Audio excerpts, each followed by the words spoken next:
as the fans continue to cycle on in to the Atlanta Motor Speedway. It's time for what should be some great action here at this mile-and-a-half circuit. A new build and more than 37 cars ready to take the track. A mile-and-a-half circuit as multiple drivers look to impress and try and improve after a good race to start off the season at Las Vegas. Who will come out on top and try and conquer this 1.5 mile quad oval circuit? We're about to find out here on RaceSpotTV.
The most realistic online racing sim ever made. This is iRacing. Detailed laser scan tracks, fully dynamic real world cars, and over 50 series to choose from. 6 online world championships offering over $100,000 in annual prizes. This is the original esport racing game. This is iRacing.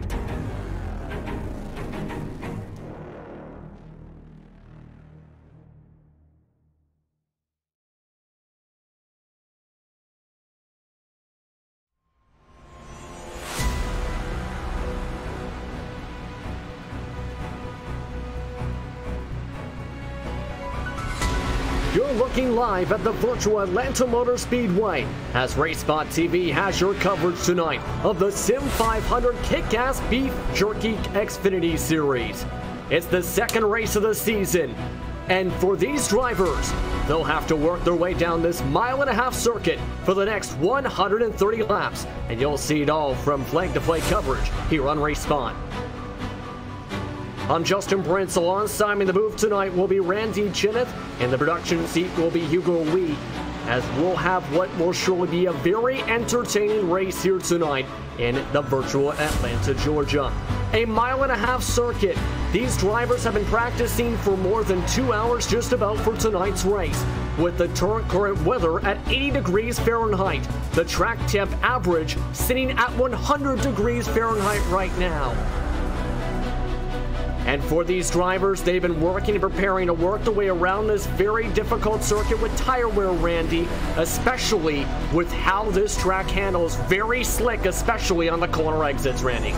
Not just slick, but Atlanta is very, very bumpy. It really is known for killing tires, even in real life, in both the Xfinity cars and in the Monster Energy cars. So it's going to be interesting to see how these guys handle tire wear. We saw a bit of a tire war at Las Vegas last week. A lot of different strategies ended up coming out. And of course, it's important to remember, we're coming off build week. There weren't a lot of changes for the Xfinity cars, but there was, of course, the big update to both the surface and how the dynamic skies really work with that. And this is going to be the first race we actually have on RaceSpot that really incorporates this into a nice long race with some tire strategy and things like that. So it's going to be really interesting to see how these guys develop these cars over the course of the race. And keep in mind, only about a day's worth of practice for these guys coming off the build yesterday. And I'm glad you brought that up. That's a lot to discuss today. As mentioned, these drivers started practicing at Inside the Game 8:20 a.m. local time. It is currently 10:21 local time. The track temp since the start of the session has gone up from 83 degrees to a blistering 101 degrees and could be a factor during the race as the clouds settle on in above the skyline here for this mile-and-a-half circuit. Qualifying currently underway as drivers continue to try and set their fastest lap times. And right now, this track temperature going to affect a little bit how the track handles, of course, for qualifying. And the clouds might help a little bit to cool it back down a little bit. As you can see right now, Nicholas Cohen currently on the top of the board.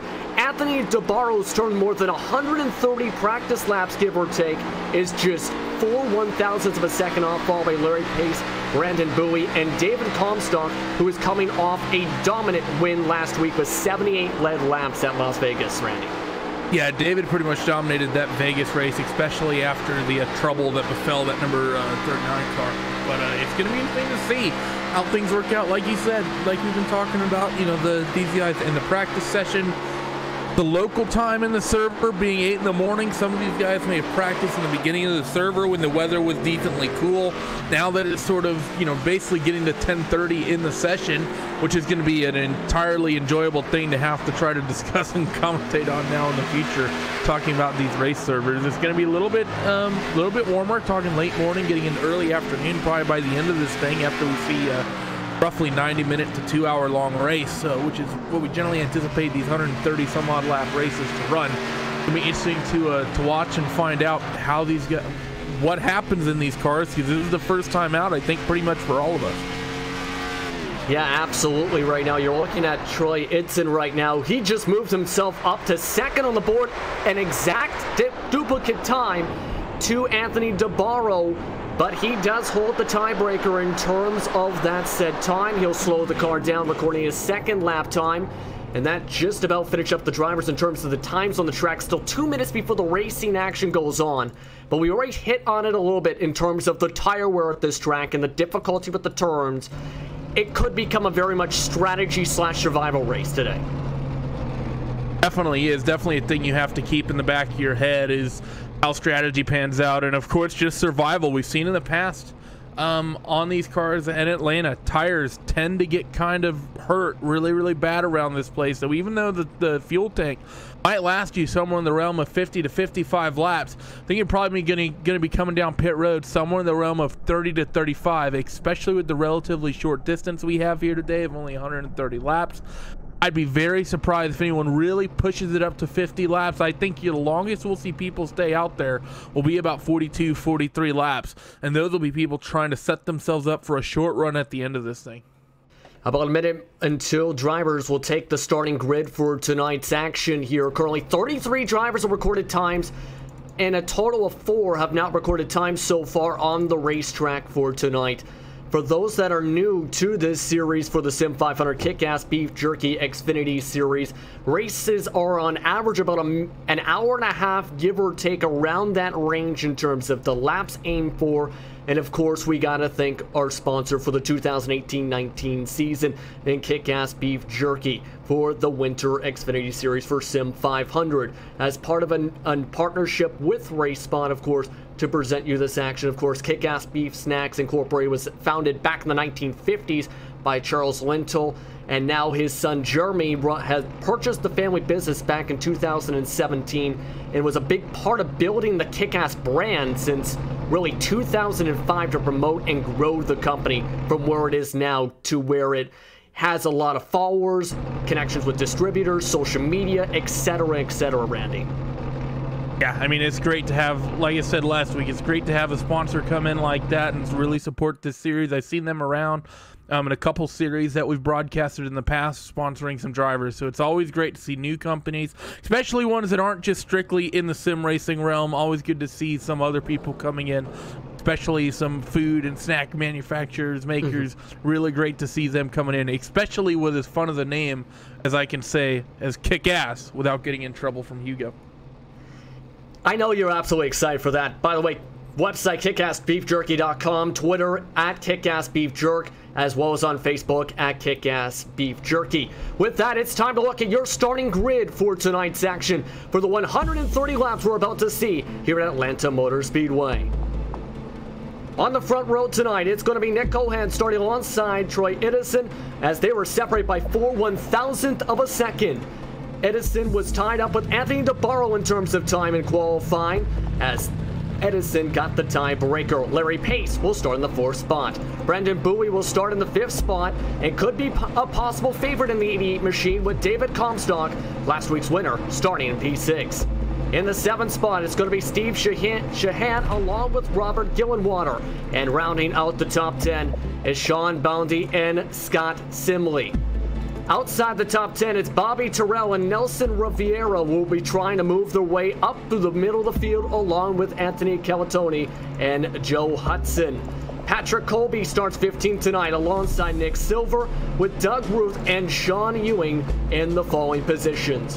As you can see, 17th place still preparing to get onto the grid as Chad Coleman might have the possibility to move into that spot. He's currently in 19th spot with Jason Jacoby starting all the way back in 20th tonight after starting the outside front row in Las Vegas. Outside the top 20 will be Mike Kelly and EJ O'Rourke, who will be starting in front of Brian Wortman and Chris Gabot. In the 25th spot, a familiar name for those that remember 2008's race at Mansfield, Donnie Leah starts 25th tonight alongside Tyler Overstreet, who will start in front of Randy Yoakum and Jason Barham. And rounding out the top 30, Brian Boris Cook and Joey Gattina with Glenn Campbell, Jonathan Lockhart, and Michael Priester rounding out the drivers with positions to recording times. That is the 33 drivers recording times, with Tommy Ryan starting in the 34th spot in row 17 in front of Matthew Wilsonbach, Milt Mattis, along with Bobby Wenzel to round out today's 37-car field. A heck of a field. One thing to note, Brian Wortman will start from the pits tonight in the number 89 machine, so 36 drivers will take the green flag tonight. And Randy, this is going to be a heck of a race here tonight. A lot of action about to get underway here as these drivers look to put the kick-ass into kick-ass beef jerky. Yeah, let's hope they manage to do that. A lot of cars out there, a new build, a very difficult racetrack that's difficult on tires, and some new clouds that might just throw a wrench into everything. This is going to be an amazing race and hopefully looks the best. Don't forget that brand new 3D crown too. Absolutely, the fans are going to be standing, those 3D fans. The pace car rolls its way towards turn 4 and drops down into the pit entry. They enter the restart zone. Cohan brings them to the green flag. We're underway for race number 2 of the 2018-19 Sim500 Kickass Beef Jerky Xfinity Series. And a good start for the top 4, already single file all the way back to Bowie, but it's side by side between Comstock and Larry Pace. You can see Larry Pace trying to hold on to that defensive line on the high side, but the preferred line, especially at the start of these races here, is that bottom line, it seems, in a majority of the races with the Xfinity car. It definitely seems like it. You don't want to be up high, especially on the new tires. We've got one car slow entering the racetrack. That's, of course, your starter, who started down on pit road. So they're going to be going down a lap early here as Larry Pace still trying to fight on that outside. You can run a couple grooves here, and you see he's going to be able to pick that spot up as we run into turn 1. What do you see? In fact, right now the battle for the lead just forming. In fact, DeBarro has taken the lead quickly away from Nick Cohan, you just seen on the entry of turn 3. Took it much more deep on the corner entry and was able to take away the spot by the time they reached the apex.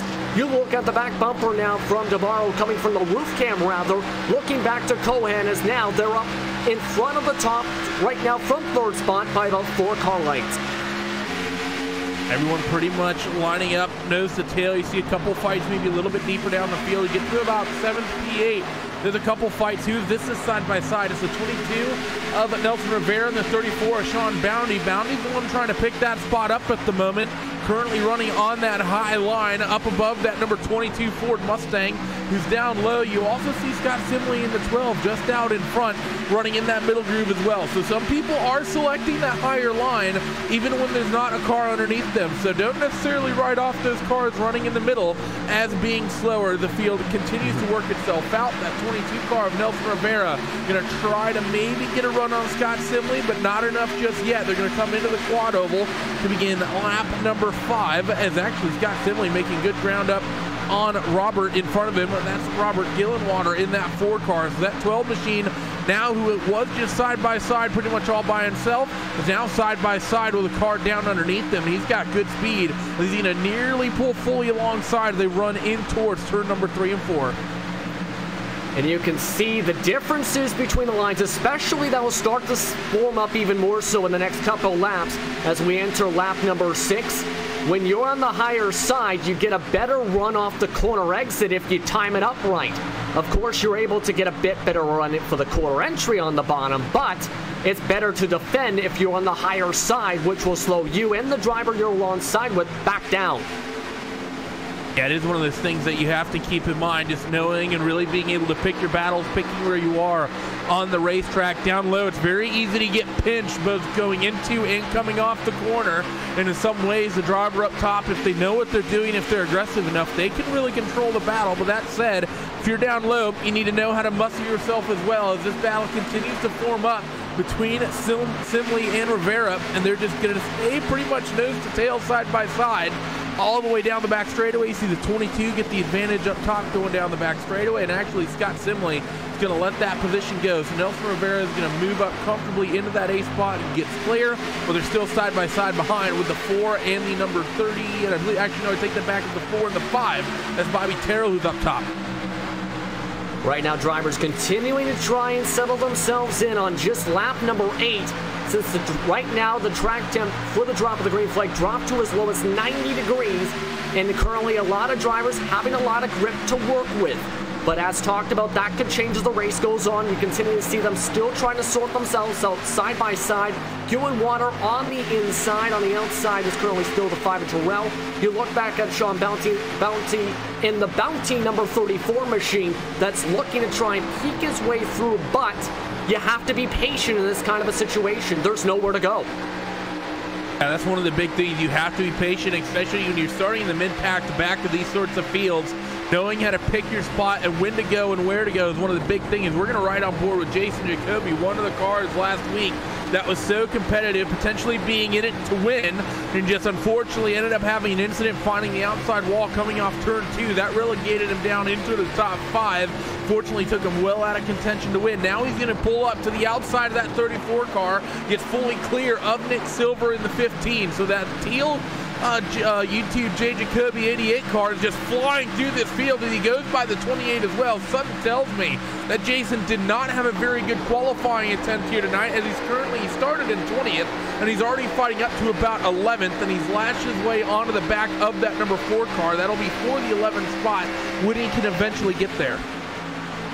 Yeah, Jacoby qualified 2/10 off his practice pace. That was at the end of the practice session, his fastest time, as he's working his way through and away from the side-by-side battles on back. Next driver he has to focus on is Gildenwar. You look back on the side-by-side. Nick Silver's now on the inside. Sean Bounty's worked his way to the high side, but checked up a bit too early maybe there, as now that will allow Silver to pull back up onto the outside, pulled up the 34, and defend the spot to stop the bleeding to P number 14 for him.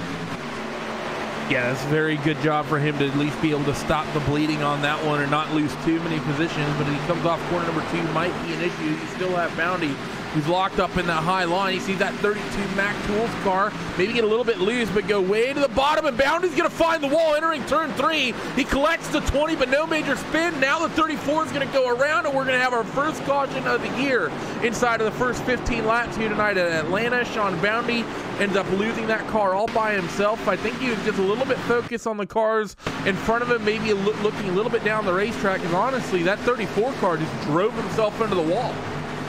And that's so easy to do here in Atlanta, where you're so focused on the car ahead, and then all of a sudden the safer barrier comes out. And that appears to be the case, ending up going sideways after having contact with Joe Hudson in the BurgerFi Chevy. You look at the replay once again where he thought he was safe, but there was nowhere for Hudson or for Bounty to go. Spins him sideways, able to still save it, but caution flag is out for the first time this season.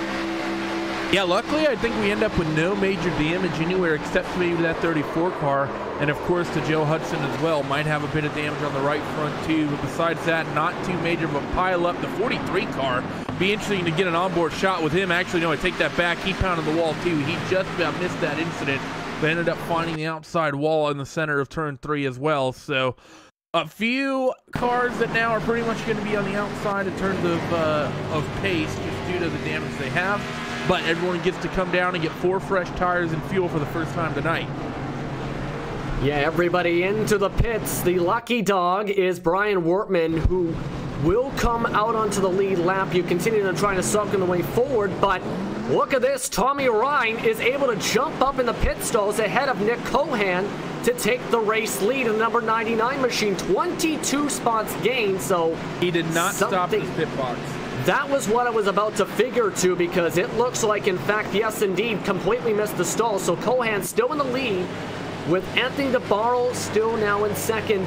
Bowie moves up to third, and Larry Pace will move up to the 4th spot. So Ryan will have to come right back on in and lose a bunch of the track position he gained starting 34th. He got up to as high as 19th before they went into the pits, it looked like. Yeah, and this is one of the things you can often see happen in these in the early phases of these races. These guys, no matter how experienced you are, and it is a very experienced field, it's really easy if you're running in that mid-pack where Tommy Ryan was, like you said, up 22 spots. He just essentially misses his pit box, and now he stopped on pit road. I'm not sure if he doesn't see his picture. I'm not sure what's going on with this number 99 car, but he sort of came to a stop on pit road. He now missed he's it rolling again. That's the only thing I can think of, and that would be a little bit embarrassing if he misses it again like that, especially when he's the only one down there on pit road. Also, another car behind him on pit road. I'm not sure who that is. That's your lucky dog. Oh, yeah, good call. Yeah, that is Brian Wortman. Remember, he started from the pit, so he's the lucky dog. Is now in the lead lap in 37. But some very bad luck now for Tommy Ryan, as he might have to go to the pits a second straight time. Let's get back towards the front, though, because now Nick Cohan is now the leader for today's race, retaking the lead from Anthony DeBarro in the pit cycle, essentially. Remember, DeBarro was able to take the lead for some laps, and then you have Brandon Bowie behind them in the 3rd spot. So that top 2 has been looking pretty good so far in the early going here at Atlanta. Yeah, I mean, it's very good. A couple of these guys, especially Nick Cohen, to be able to get that lead back. Of course, still early going. Just a caution within about 12 laps here, so it's not like it's the end of the world if you're like, oh no, now I'm in second place. And after all, we saw in the early goings at Vegas last week, there were a handful of names that were up in the front early on that then once we got deep into the running of that race, were nowhere to be found. So Nick Cohen is going to select himself a lane, it looks like, and he wants the outside for this restart. So DeBarro, he'll be down low for this one. And this is a little bit odd, I will say, Justin. Typically the guys up in front, they will still take that low line. I know in real life you'll sometimes see some people up high, but it's generally typical here that people take that low groove. So it's amazing to see what the 21 can do from that upper groove with the 27 down low. You have to wonder, maybe the thought process is, I get a good start on the high side, then I'm able to get back to the bottom once you get past the start and finish line. And if they're side by side, you have the run on the outside maybe for the start for turn 2 to defend. So that could be a possibility here, but we're going to have to see. Cohan is going to start on the outside alongside Anthony DeBarro. In row 2, it's going to be Brandon Bowie and Larry Pace, with Trey Edison starting off in the 5th spot, with Steve Shahan rounding out the top 3 rows for this restart. Once again, Cohan's going to start along the outside in that black, yellow, blue, and green car. The clouds settle on over the racetrack, cools down the track temp a slight touch as they'll work their way through turns 3 and 4. Pace car about to drop off as they pass by the condominiums and the offices. Cohan's off and away. Green flag's out. DeBarro times it out well, but Cohan's able to get the single file as they head towards turn 1. And I think with the slightly cool weather, I think DeBarro struggled on the cold tires, got a little bit of wheel spin. I think he would have been able to give that 21 car run for his money going into turn 1, but that little bit of wheel hop, then he had to lift out of the throttle. They're side by side behind, though. That's Trey Edson and Larry Pace. They're wheel to wheel for that third spot. Right now, Larry Pace trying to work that upper groove. Trey Edson's done a good job on this restart as they get ready to come off the corner, fighting for position number 4. I believe Larry Pace is going to have it at the stripe, but Edson's going to send it for sure down into turn 1. And the 88's making a move for second. Right now, here comes Bowie going for the inside of the 80. Right now, trying to pass by the 27 machine side by side. Has huge bobbo for Edson on the bottom side. He nearly headed towards the inside wall. Either way, he's able to pass by Larry Pace. While Bowie up in front of him, he's still side by side with DeBarro trying to go for a drag race. Will he go for a bit of a later break into the entry of turn 1? Trying to battle with DeBarro, trying to battle to get himself to the highest point of the race in the early going so far. Just can't clear DeBarro quite yet. They'll stay side by side. DeBarro's going to pretty much be able to pull nearly clear as they run in towards turn 3, as you're going to see Brandon Bowie once again. He's going to run the bottom, but not nearly as aggressively. This should allow DeBarro coming off turn 4 to get that second spot comfortably, and indeed he has it. But look at the gap they've given to Nick Cohen in this little run, just in those couple laps of fighting really hard. 4/10 of a second is what that 21 car has over Anthony DeBarro in that second spot. So Nicholas really taking advantage of those guys fighting out behind him. For the bulk of the field, I see most everyone single file. Mike Kelly is wheel to wheel, though. Well, was side by side with Robert Gillenwater. You also have the 5 of Bobby Terrell fighting both with Gillenwater and with Brian Boris Cook. This is way back in your mid-pack, fighting for 15th, 16th, and 17th. That's pretty much where you have to go to find any scraps at the moment. The 47 is also a little bit slow. That's Patrick Colby. Not sure what the deal is there. I see a little bit of damage on the front right of that Monster Energy Mustang, so maybe a little problems there as Nick Cohen is continuing to stretch his advantage out in front. Yeah, that damage, I believe, might be part of what the first involved in the caution you mentioned before in turns 3 and 4. That brought the first caution of the season. As watch Jason Jacoby start to settle on in. He's in P number 9 in the 39 car. As you fall on board with him, trying to peek his way underneath Shahan right now. Just can't get the proper run quite yet, but he's just cutting his way through the race traffic right now. Just perfectly timing up a lot of these passes. Dives right by Shahan, he lets him on go, and now Jacoby's already up to 8th spot, 22 laps in, coming to 23. I don't think that surprises anyone. Jason Jacoby, both last week at Vegas, didn't qualify nearly as well as I think he wanted to, and I definitely think this qualifying performance today is going to be really disappointing for him. But regardless, I'm sure him and the people riding on board with him on YouTube are really enjoying watching him really fight through this field. Steve Sheehan gets a little bit of a run on him behind, and well, what we have a little bit of rivalry going on with a YouTube-sponsored streamer channel car, and then Steve Sheehan in a Twitch streamer-sponsored car. So a little bit of rivalry right there on the broadcast between P8 and P9 as Jacoby's still trying to work his way forward and get to that 42 of David Comstock, last week's winner. We saw them do a lot of fighting in the first half of the race last week. Absolutely right. Now you can see, though, the run that Shahan starting to get on the back of Jacoby gave him a tiny love tap, in fact. Maybe a little bit of that there, but more likely trying to get some runs as Jacoby's starting to get, it seems, a little tight after these first few laps on corner exit, which could, again, be a factor with this being fixed setups. The fixed setup can, if you overdrive it at times, get very tight on corner exit, especially at a turn 4.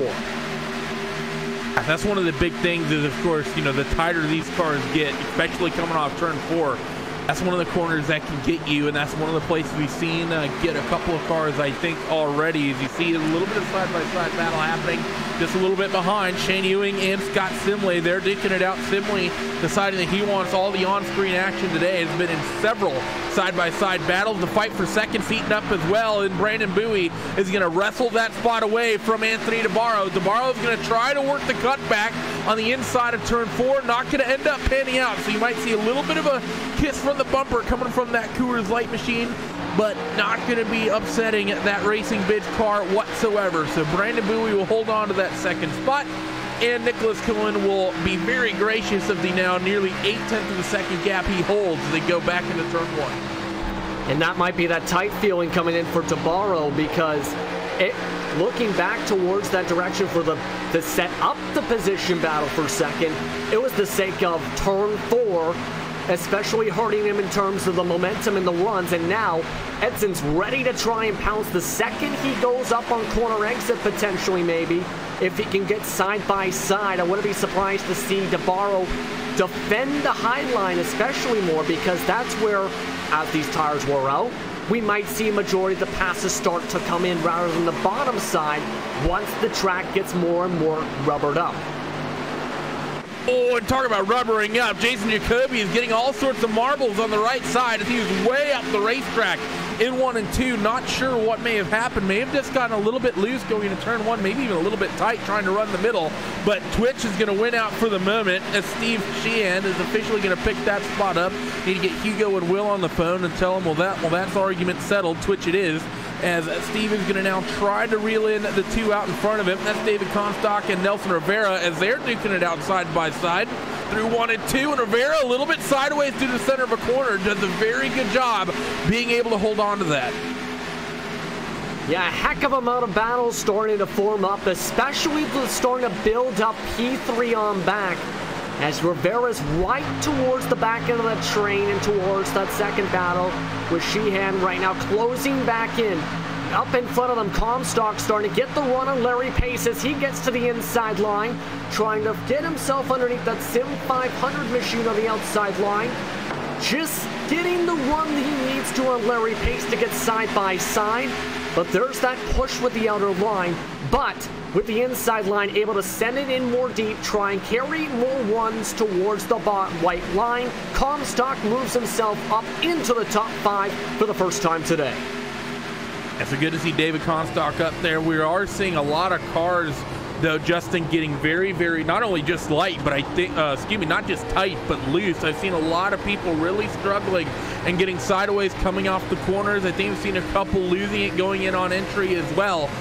We have to bring back up the brand new, of course, Skybox model and the way that affects the surface. This is going to, most everyone for these guys, they're going to be used to the actual race surface staying more or less stagnant, except with the heat getting put into it from the cars themselves. Now that the environment's going to be sort of throwing another wrench into that mix, it's going to make things very difficult. Of course, cloud coverage will go overhead, potentially cool that track down, as well as bring the sun back out. And the race leader was very sideways coming off turn 2. Nearly lost that car in the number 21. Things are getting very, very difficult for these guys everywhere. And I know firsthand, doing a lot of GT racing, that for the most part, the tires on the sim, you can set them up very well for one certain sort of temperature range. If you get much warmer or much colder than that, it might really wreak havoc. So it's going to be interesting to see. We know that there were adjustments to how the tires actually work to be able to deal with the temperature going up and down, but I think some people are really struggling with this, and you're starting to see that with us only being about 20 laps into the run, with so many cars fighting tight, fighting loose. Then again, Atlanta is known for killing tires in about a 20-lap window. Brandon Bowie has wheeled in Nick Cohen by about a second the last few laps.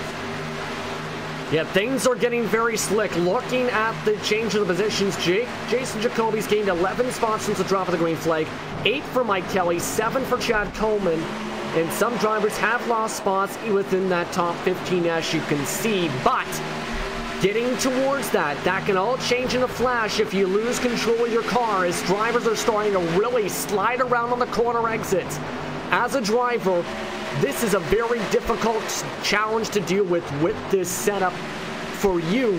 Do you try and maybe start to back up the corners, or do you try and maybe be more cautious on the corner exits? What is your approach at this kind of a point of the race, with especially how slick it's getting, especially for drivers 28th on back, which are starting to dodge each other right now as they go sideways on some of these exits? It's something that has to start from the very early phase of the run. I mean, this is a fixed setup series, so there's very limited things you can actually do to the car, even on pit road and in the garage, of what you can actually do and really change, and to be able to really tweak the handling to your liking. It has to come with how you drive the car from the early phase of the run, because if you go out there and push the car really, really, really hard, it doesn't really matter if once the tires are gone, the tires are gone. And yeah, you can potentially drive around that a little bit, but once they're gone, you're always trying to drive around that. The only way you can avoid ever getting the tires gone is to not letting the tires really get gone. And we're getting a fight for third right now. Anthony DeBarro is quickly actually going to lose that spot to Trey Edson, drop himself into P4. David Comstock saw that, was trying to get his way up into that fourth spot as well, but not going to allow that to happen. But flat out, the way you make the cars essentially last longer and drive longer over the course of the run is that you have to drive them a little bit easier, but it's a little bit of a gamble. If you drive the car a little bit easier and all you get is 15 to 20 lap runs all night, you're not going to see that extra 10 to 15 to maybe 20 laps on the tail end of the run where you're really going to reap the benefits of driving the car soft in the early stages. You're probably going to drop a couple spots, if not maybe half a dozen or more. Then a yellow might come out, and then pit cycle happens. The inverse is true as well, though. You get a restart, you go out there once that green flag flies, go hell-bent for leather. Yeah, you're going to be very fast for about 12 laps. But if we then go 25, 30, 40 laps to the rest of that run, you're going to end up dropping. We've seen Anthony DeBarro do that. Started third, saw him at one point leading this race. Now he's dropped back to P number 4. Did the same thing at Vegas last week. Yeah, right now we're seeing how these drivers are handling with the different conditions. Remember, when we were discussing things during the last caution, the track temp was at, on average, 90 degrees. To put a factor up to it, it's gone up to 108 with the rubber coming down and the sun coming back out on the racetrack, making it much more loose. That has a slight factor, but again, how these drivers are handling comes in a factor as Comstock nearly loses his way down the backstretch, able to save it and get back into line as they are getting really slippery at this point. Some of them having to drift just about on these corner exits, as we have talked about for the past couple minutes, to try and settle things on down. But right now, your top 5, Cohen, Bowie, Edson, DeBarro, and Comstock, as they try and pull away from Larry Pace and Steve Shahan right now, who are in the 6 and 7 spots in the second group. Yeah, everyone's really struggling, especially you talk about the temps. This track temps now up to 109. Still isn't, I mean, it isn't crazy hot. 109 is sort of in the realm of what you typically expect. We're actually not too far off of what you would typically call sort of iRacing default weather at the moment. The winds may be a little bit different, but other than that, it is about sort of in that realm. But like I said earlier, these guys, when they're used to adjusting tire temperatures, the tires are really set to kind of, you can really adjust them to work in a specific range. You want, whenever you set up tires, and this is true of just about any race car, as David Comstock again gets very, very sideways, you're always looking to adjust both the temperatures as well as the temps, the pressures and the temps across the carcass. And one of the big ways, at least in the sim, we do that is we mostly concentrate on the pressures. So the big thing is that, of course, if you're dealing with a hot racetrack, you might want to bring those pressures down just a little bit. If you're dealing with a cold racetrack, you're probably going to end up bringing those pressures up. So for these guys, now they're talking about a racetrack that's giving them 10 to 15 degree temperature swings. They go out there maybe on a, what was a relatively cold track just a little bit ago when it was at about 90, 95 degrees. They come out here now, it's 110. Everyone's pressures might just be all over the place at the moment. Yeah, right now everyone trying to try different lines right now for these drivers across the racetrack. We're on just lap 42, coming towards lap 43 right now as they continue to cycle the way through. One car has pitted in the 89 machine, but that's the only pit stop on the racetrack, and the leaders right now, could reach him along with Tommy Ryan in the next few laps. So that was something that was a big factor at Las Vegas. Lap traffic a little bit. Majority of the field finishing at least one lap down in this race. At Atlanta, how difficult will that be compared to Las Vegas, you think? I mean, they're both cookie-cutter style racetracks, but Atlanta's just about the hardest cookie-cutter racetrack there is. It's really bumpy. It really hurts the tires, and it is very, very difficult to be able to really undo yourself going a lap down, of course. But I think if there's going to be any track where you might go for the early strategy, it's going to be this one for a multitude of reasons. One, you have the whole new system. Everyone's really struggling on tires.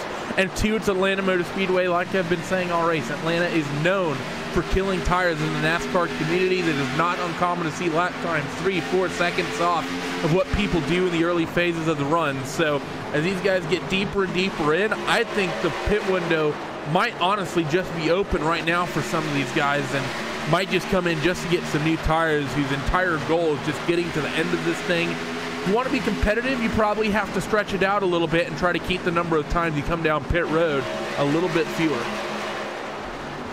I agree with you at this point. It's going to definitely become a strategy game in terms of that, especially at this point of the race. No one's really been able to jump out for a pass attempt right now, as you're now following along with David Comstock in that 5th spot at the end of that train. And at this point, you got to think, kind of the pit window maybe is in his mind thinking, I don't want to force anything, I don't want to risk sliding up into the car above you or losing a spot, say, to the driver currently 4 or 5 car lengths back behind Larry Pace. Do you think right now he's just trying to be conservative and just being patient at this point, you think? Yeah, probably. There's no reason not to be at the moment, especially as much as everyone is struggling. You know, we've seen the entire field. You look up and down the field, not a lot of side-by-side battles. Everyone, you know, there was a little bit of a phase where those guys really struggling on the tires maybe started struggling a little bit earlier than everyone else, and you saw a couple battles sort of pick up because of that. And then once it got to the point where everyone was, you know, the tires were pretty much gone on everybody, all of those fights have really calmed themselves off, and we are single file up and down the entire field at the moment. We have one car peeling off on a pit road. I believe that is the 15 machine. Indeed it is. That's Nick Silver come down on towards pit road, really the first one that we've seen pretty much blink. So he's going to drop down and get himself some new tires. Talking about the drop off, let's take a peek of Nick Cohen. Let's just take a look at the lap time. His quickest lap of the race at 30.1. He's currently doing 32.5, and there's probably another 20 laps worth of fuel in these cars. Speaking of as you're looking at Silver, there has been a swap for P2. Bowie has given up the spot to Edson, as he has now just opened up the bottom line. Edson getting the run on the corner exit, while Bowie got loose on the corner of turn 2, and now they have swapped spots and allowed Cohen to pull away a little bit for now. Again, the fall off very significant here at the racetrack. Approaching lap 50 right now, as now DeBarro is going to let on by Comstock, as Comstock moves up as the caution flag has come out here at Atlanta. Again, caution flag is out on the racetrack. It appears on the backstretch, and it's Donnie Leah who's spinning around in the 18 machine. Bit of a heartbreak there for Donnie, as what exactly caused this. I feel like it's probably going to be tire related in some sense. I doubt anyone lost a tire. You know what? Donnie just flat out lost it. We've been talking about everyone getting sideways and getting loose off the corner, and it was sort of inevitable at some point that someone was going to lose it, and Donnie Leah was unfortunately the unlucky person this time, coming off turn 2. Just pretty much picked that throttle up a little bit too early, and just, well, a little bit too much overcorrection, and unfortunately as well for the 14 car ends up getting into that as well. That was Joey Gattina in that Sim500 car catching a piece of that. Both of them probably going to be really frustrated with their nights ending like that. On board with Nick Silver straight out of the pits. And welcome back out to the racetrack, Nick Silver, as he has to dodge a spinning Donnie Leah down the backstretch. So Donnie Leah brings out the second caution of the day, getting into contact as well with the backstretch again with the number 14 of Johnny Katina. Everyone now comes into pit lane. Just a couple drivers had tried the undercut. That will not work out for them, as everyone pulls in for 4 tires and fuel, as one of the drivers up on the front, Shahan, has just missed his pit stall. Bit of an unfortunate mistake right there for sure for Steve Sheehan. He has a little bit of damage on that car too. I'm not sure where he may have picked that up, but that's really unfortunate for him, especially now that that's the second round of pit stops. To be having a good run like that, pretty much throw it away in these early, 50 some odd laps here. That's always a bit embarrassing to do, especially one of these big races. Now he's gonna have to come down pit road. He'll cycle to the back of the field, and he'll have himself just under 80 laps to potentially get his way back up to where he kind of found himself during this race. We need to see if he can possibly do it. I'm curious to see that too. He's going to have to come into pit, of course, has some damage from a lot of the drivers, of course, that tapped the wall a little bit on the racetrack. So you can see him might have some frustration, have to go all the way back where currently 33 drivers on the lead lap. It's going to be a challenge to get back through the field for sure. That's for sure at this point for the number 66. But that kind of gives some of these drivers a chance to really breathe now and really resituate themselves at this point of the race on lap 52 of 130. Yeah, I mean, it's now the thing is, though, that everyone's going to have fresh tires, and they know what the tires do on a long run. So what I think on this run, we're going to see a lot of people really drive these cars differently over the course of this run. You're going to see them push not nearly as hard. You might see a couple people go for it. If you feel really confident driving a loose race car, maybe you really push it. But I think, you know, as sideways as everyone just was, if I'm one of these drivers as sideways as I just was, there's no way that I'm pushing this thing in the early stages. I'm going to give this about 10-15 laps before I ever start thinking some moves and try to keep my tire advantage and try to pick up spots that way rather than trying to do some running in the 90s trying to pass people about 20 laps into this thing.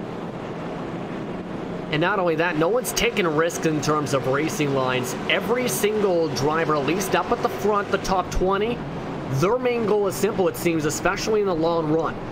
When you're in the corner, you have to basically stick it on that white line. No one has really pushed themselves towards the middle line after that 20-lap point. Everyone goes back down to the bottom. So no one seems to be taking extreme risks in terms of trying to do any sort of passes on the outside. Cohen, though, he's going to try something different. He's going to go to the inside line this time for the restart. Yeah, that's interesting to see. He sort of gave up the bottom the last time. Now he's giving it to that 10 car of Trey Edson, especially seeing what happened to the 4 machine. Or excuse me, not the 4 car, but the driver that was running in that second spot earlier, Anthony DeBarro, in the 27. I don't know where I got 4 from. But when DeBarro was down there, he got all sorts of wheel spin. Wasn't really a problem for Cohen when he was up top. So maybe that was just an error for DeBarro. Maybe that was something due to marbles. Hopefully it wasn't due to marbles and Nick can get himself a nice smooth start. Interesting to see if Trey Edson can potentially time the start the same way DeBarro did when he was up in that spot earlier.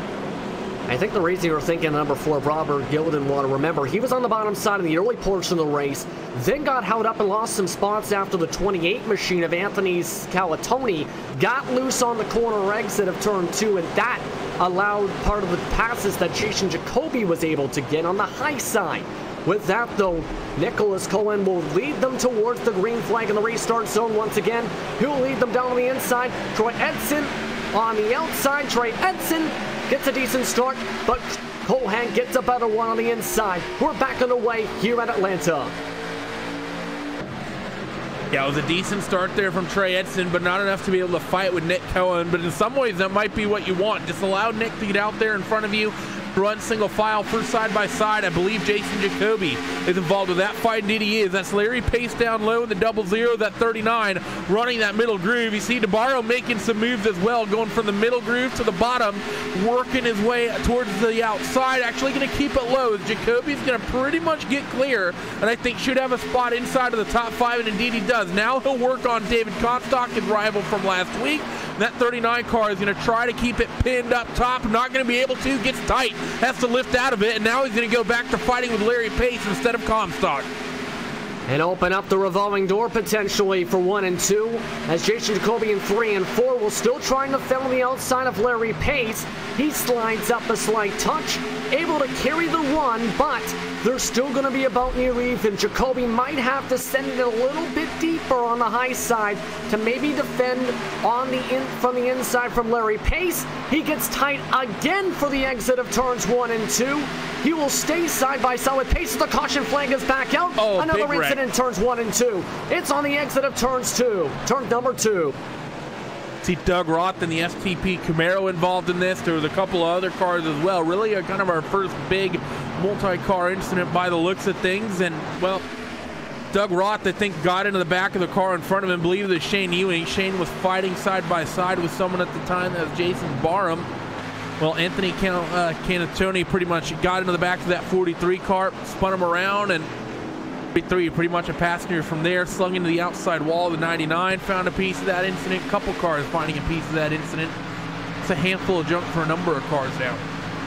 And here's what I think caused it. Look at Calatoni, gets in the back end, and then it's all bumper cars from there. Tommy Ryan gets a bit of a shot in the front bumper. So at least 4 or 5 cars, as you've seen there, getting involved in the incident there to bring out the caution flag after a couple lap run to make things interesting here at Atlanta. Now the big question is, what do you do? Do you come down and get tires? And I think the answer is no. Maybe. For some. Maybe. Yeah, maybe, and maybe yes and no, as some maybe drivers... the answer is looking a little bit more clearly like yes. Yeah, and 3, 4 drivers, it looks like, have stayed out. The rest of the field has said, I'm taking tires here. This opens up the door for a risk taker or two, hoping for a quick caution maybe to take 2 as everyone gets in their stalls. Yeah, so some people want to go for 2. I honestly think if you've come down pit road, I think you want to stick with your call and just take 4 tires. We may have just seen DeBarro go for 2 tires. Let me take a peek and see he did.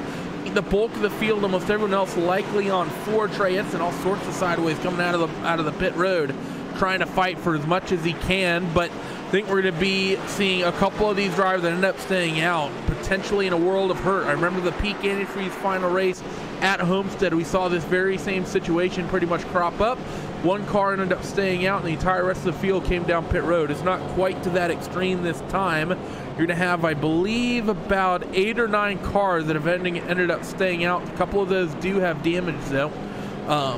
But if you're Nick Cohen right now, I don't think there's enough cars that end up staying out on this caution to really make you comfortable knowing that those cars on brand new tires are going to be that close to each other, or that close to you, excuse me. Well, we ran about 3 green flag laps, if calculations are correct here, for the drivers that stayed out. Once again, Nick Cohen, Brandon Bowie, Chad Coleman, Bobby Terrell, Shane Ewing staying out, with Anthony DeBarro on 2. Now, it may not sound like a lot, but again, this is a high tire wear racetrack where it could be a difference of about at least a 10th on the early going and could really hurt the drivers who stayed out if they don't get a quick caution within 15 laps in terms of track time. Yeah, I mean, that's these guys are going to need to be probably pretty aggressive trying to get down to the inside and really trying to work with the tires. If I'm in this race, there's no way that I'm going to be doing much fighting. Now, if you're out there on new tires, once this flag goes green, it's basically going to be hashtag send it as you try to get to Nick Cohen. And really, if you're on new tires, you want to make these guys that stayed out really abuse the sets they're on. And if you're on that older sets of tires, you don't want to push it too hard, but you also don't want to just get smoked when those guys eventually got to you. This is not going to be a fun situation for those guys that did not come down pit road. This is going to be a very, very stressful run, and they're all praying that within about 10 laps, they can catch themselves another yellow. And this could be, once we get towards the front stretch right now, you can see them entering the quad oval. I believe it's 2 to go for the restart, where it's going to be Cohen, then Bowie, followed by Coleman, once again Terrell, and then Ewing in the top 5. As they head down the front stretch, 1 to go until the restart now, so Cohen chooses the inside. That brings up an error point, wheel spin. We haven't seen too much of it so far today, but with the drivers on old tires and you have DeBarro on 2, that could come into play now, especially here in this race. We've already seen DeBarro once struggle on a restart, and that was on an entirely new set of tires. So Anthony DeBarro, starting 6th, has a whole line of cars behind him on new rubber. This is going to be a restart he has to time absent and actually just pretty much nail the throttle application picture perfectly. So it's going to be interesting to see how this pans out. Hopefully we don't end up with a pileup before we exit the quad oval. Indeed, that's, I think, the hope of everybody else here. As right now, let's go through the top 5 once again. To remind you again, Cohen on the inside in the 21 machine, Bowie on the outside in the number 88. Then you had Chad Coleman and Bobby Terrell in row 2. And rounding out the top 5, Shane Ewing. Anthony DeBarro's the first on 2 tires. The first on 4 is David Comstock. As they enter turns 3 and 4, head towards the pit entry they go. The pace car will drop off the racetrack. The green flag waits at the flag stand as they enter the restart zone. Cohen's off and away. Not major wheel spin. Coleman gets a bit of a slow restart to bottle up the inside, but we're back on our way at Atlanta. I didn't see too much wheel spin up and down the field there, especially out in front. It's actually a very good restart, I think. by that 27 car of Anthony DeBarro. The 42 of David Comstock is tucked under the rear of Shane Ewing, so DeBarro is pretty much clear in his rearview mirror. You see cars fanning out though, thinking of 3 wide as they peel off into turn 3. I think that was a double zero of Larry Pace. He did a bit of a double take down to that bottom groove as the entire field stays stacked up 2 by 2 as they come off of 4. And nearly up at the front, Bowie nearly got the pass on Cohen too, but had to back out, nearly got into the door of Cohen on the inside as things are getting very dicey up at the front now with the different strategies. Bowie still holds on to second, but look at DeBarro. He's up into the 4th spot now, closing in on Chad Coleman. Coleman in the Nemesis Lab machine, trying to hold on the older tires. DeBarro again on the 2 tires as Comstock now tries to move his way up as the first driver on 4 tires. Guys still trying to work their way forward. You see everyone really working, and actually Anthony DeBarro on 2 tires, still working on on Chad Coleman for that 3rd spot. Not quite going to be able to get it. I thought he might have had that job done this time through. David Comstock now, he's going to be working on Bobby Terrell, working down low. You also see Jason Jacoby trying to slip underneath the 10 car of Trey Edson as these guys are all going to come off turn 3 and 4. David Comstock is going to have that spot picked up, as well as Anthony DeBarro out in front. He's going to be out and clear into that 3rd spot. And now the question is, can he get himself up to the lead right now as he's starting to close in? Last time by was at the same pace as the rest of the top 3 and was the fastest car, second fastest, 4th fastest rather, on the racetrack. The fastest just so happened to be Jason Jacoby, who is in that blue and black machine right at the right rear corner of your screen you just seen there as they continue to work their way through. You're looking now at Jacoby, who has on the back of him Larry Pace, who nearly gets towards his back end. Jacoby will try and pass the number 5 machine, while Comstock up in front of them. He's going to get the pass up to P number 4 as Coleman drops back. Jacoby made that pass look really, really easy, and he's already got that spot up and is working on gaining positions. The 10 of Trey Edson trying to hold his nerve down to that inside, but there's only so much you can do when you're at a slight tire disadvantage. But you know what? I think he's going to be able to hold on in that 10 car with Chad Coleman on the outside. He keep mixing those 2 cars up. They look very similar, very similar paint schemes of black and light green. So David Comstock picks that spot up in 4th as Brandon Bowie is fighting for 2nd with Anthony DeBarro. And DeBarro, a little bit of a hiccup. I think may have gotten into the 88. DeBarro should just about have that 2nd spot. Yeah, very close quarter situation there where DeBarro got loose, I think, on the corner exit. Now Bowie will have to try and move back on forward. Remember, DeBarro, though, he's on the 2 tires, so he might have a shot for the race lead once again here in Atlanta. Just on lap 67 of 130 for the 2nd race of the Sim500 Kickass Beef Jerky Xfinity Series season. For the winter season, as they continue to close back on in. Comstock will move his way up to P number 3 as now the revolving door fresh tire drivers comes in, while on the outside here comes DeBarro side by side with Cohen. Can he get the run for the race lead? He'll try and move away from the side draft of Cohen as they work their way to the quad oval. He'll ride the high line, try and carry that momentum through turns 1 and 2 as Comstock tries to close back on in towards the backstretch. So now we have 2 tires, 4 tires, and no tires, all duking it out right now. The 21 on no tires is going to be the loser at the moment. DeBarro has the race lead through 3 and 4. He did lead the lap, by the way, at the end of the last time through. So as he works his way off of turn 4, it's going to be David Comstock trying to get the run off the 21 car. He needs to get around that 21 machine and Nick Cohen before he can go working for the race lead. And a hard fight behind as well. Trey Edson's on the apron fighting with Jason Jacoby. He's not wanting to give an inch. I think if you're Trey Edson, you need to know that the jig is up a little bit. Now the 39 gets the run.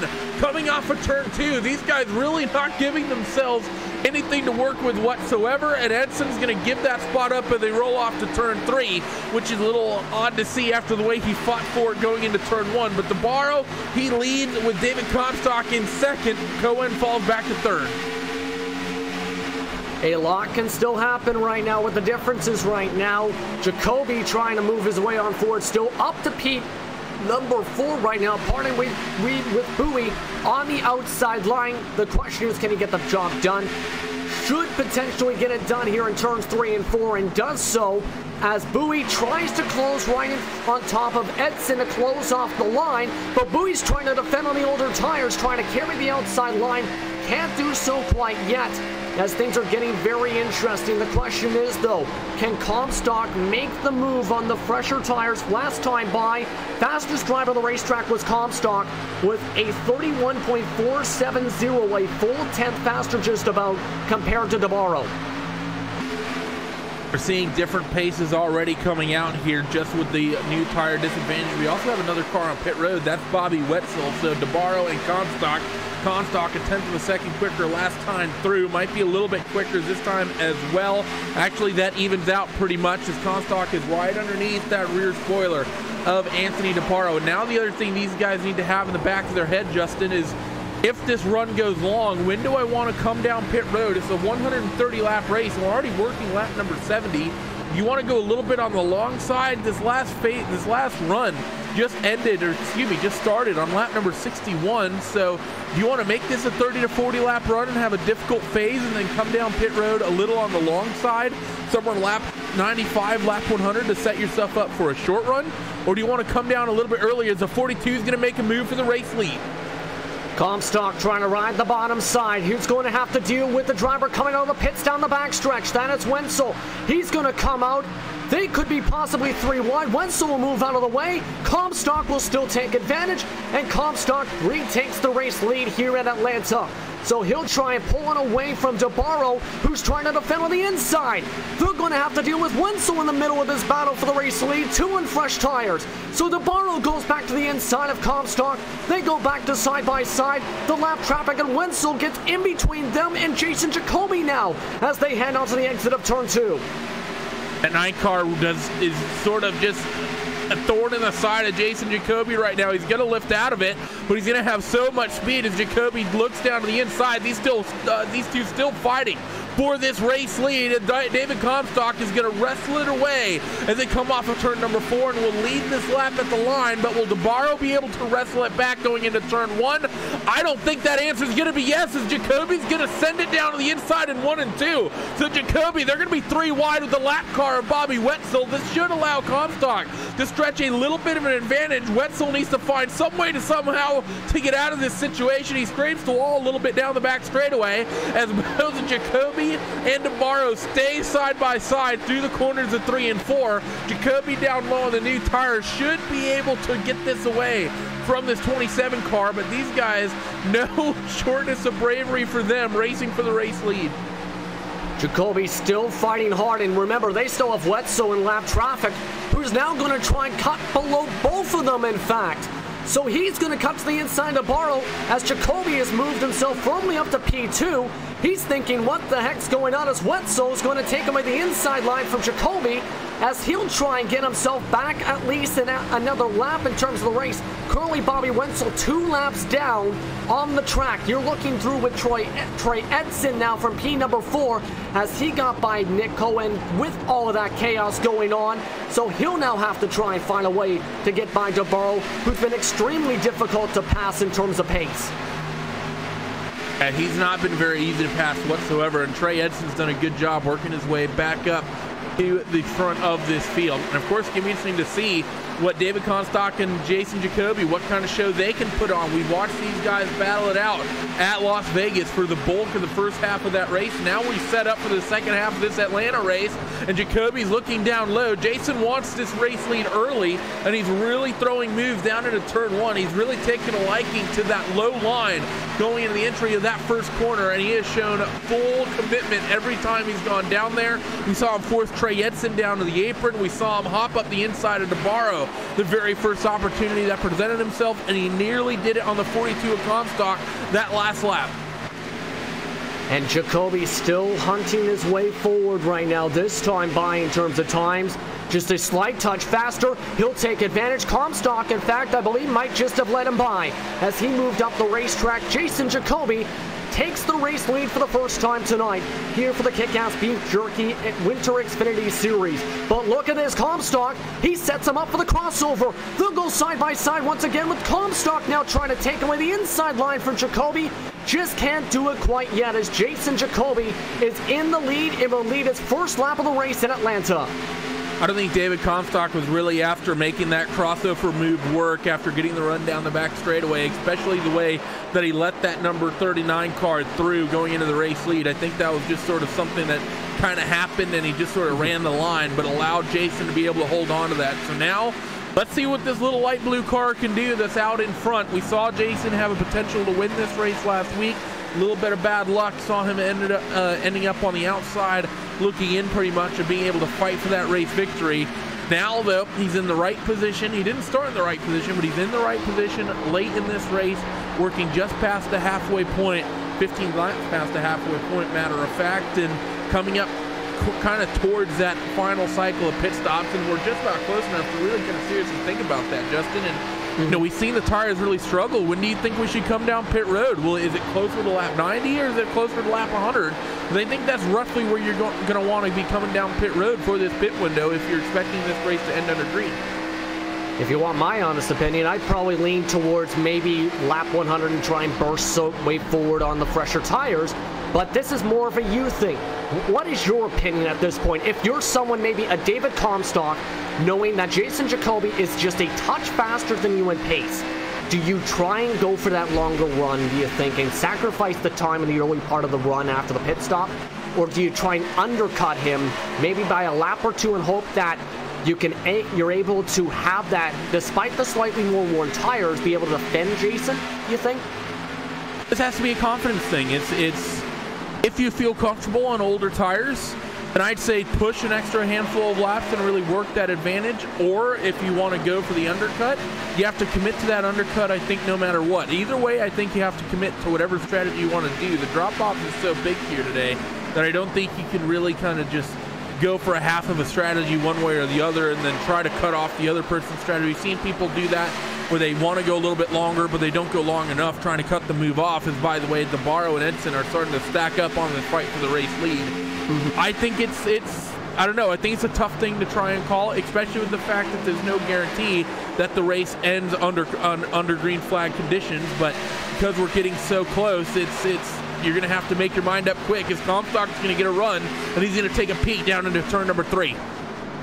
It looks like he's made up his mind. He wants the lead right on back. They're 2 by 2, in fact. 4 Ps, 1 through 3 right now, through turn number 4's exit, and back into the quad oval down the front stretch. Jacoby leads the lap this time, and with DeBarro, holding on to the 3rd spot, but Edson still wants that 3rd spot. Comstock still putting the pressure on Jason Jacoby as they are just about even down the backstretch again. Jacoby, though, with the preferred line in terms of the run for the backstretch, cuts off Comstock and closes back the door. But look at that battle. Edson still wants to get by DeBarro and knows, I have a possible chance to maybe take the lead here. He's trying to get the run using Comstock's draft. He gets held up by Comstock as he blocks the inside line and can't get anywhere quite yet. DeBarro, though, gets late on the brakes, but is able to get the run back on the outside once again. They should have the momentum up top, but actually it's a very good run off the corner for the 10 car of Trey Edson as they work down the back straightaway and in towards 3 and 4. Edson will have the, of course, preferred line down low, but has the nose chopped off and has a nose full of dirty air from Comstock and Jacoby out in front of them. They're going to be starting lap number 87. And I will say one thing that might throw a sort of wrench into what you're thinking in terms of strategy on the tires is that Anthony DeBarro on 2 has been doing a very, very good job in terms of being able to hold on to his speed here in this sort of second run. So you may just think that maybe the tires last a little bit longer and you might push this to lap 100, lap 105 before you end up coming down pit road. Just seeing that, because we actually haven't seen yet, Justin, sort of looseness factor that we saw these guys dealing with earlier. There was a sort of phase the track was going from cold back up to hot, where there was a lot of people really sideways and really getting loose. Since then, the track's only pushed up to about 118 degrees Fahrenheit, which is still sort of in a kind of usual range that you might see. You know, it's a bit warmer than default, but nothing crazy. And everyone's really tightened up, really snugged up. No one's fighting these cars nearly as much as they were during that run. So I think what happened is that there was a bit of a transition period where the track went from decently cold to moderately warm, where I think people were really struggling. Now that the track is sort of stabilized in this temperature state, we're not seeing anyone really struggle with the car anymore.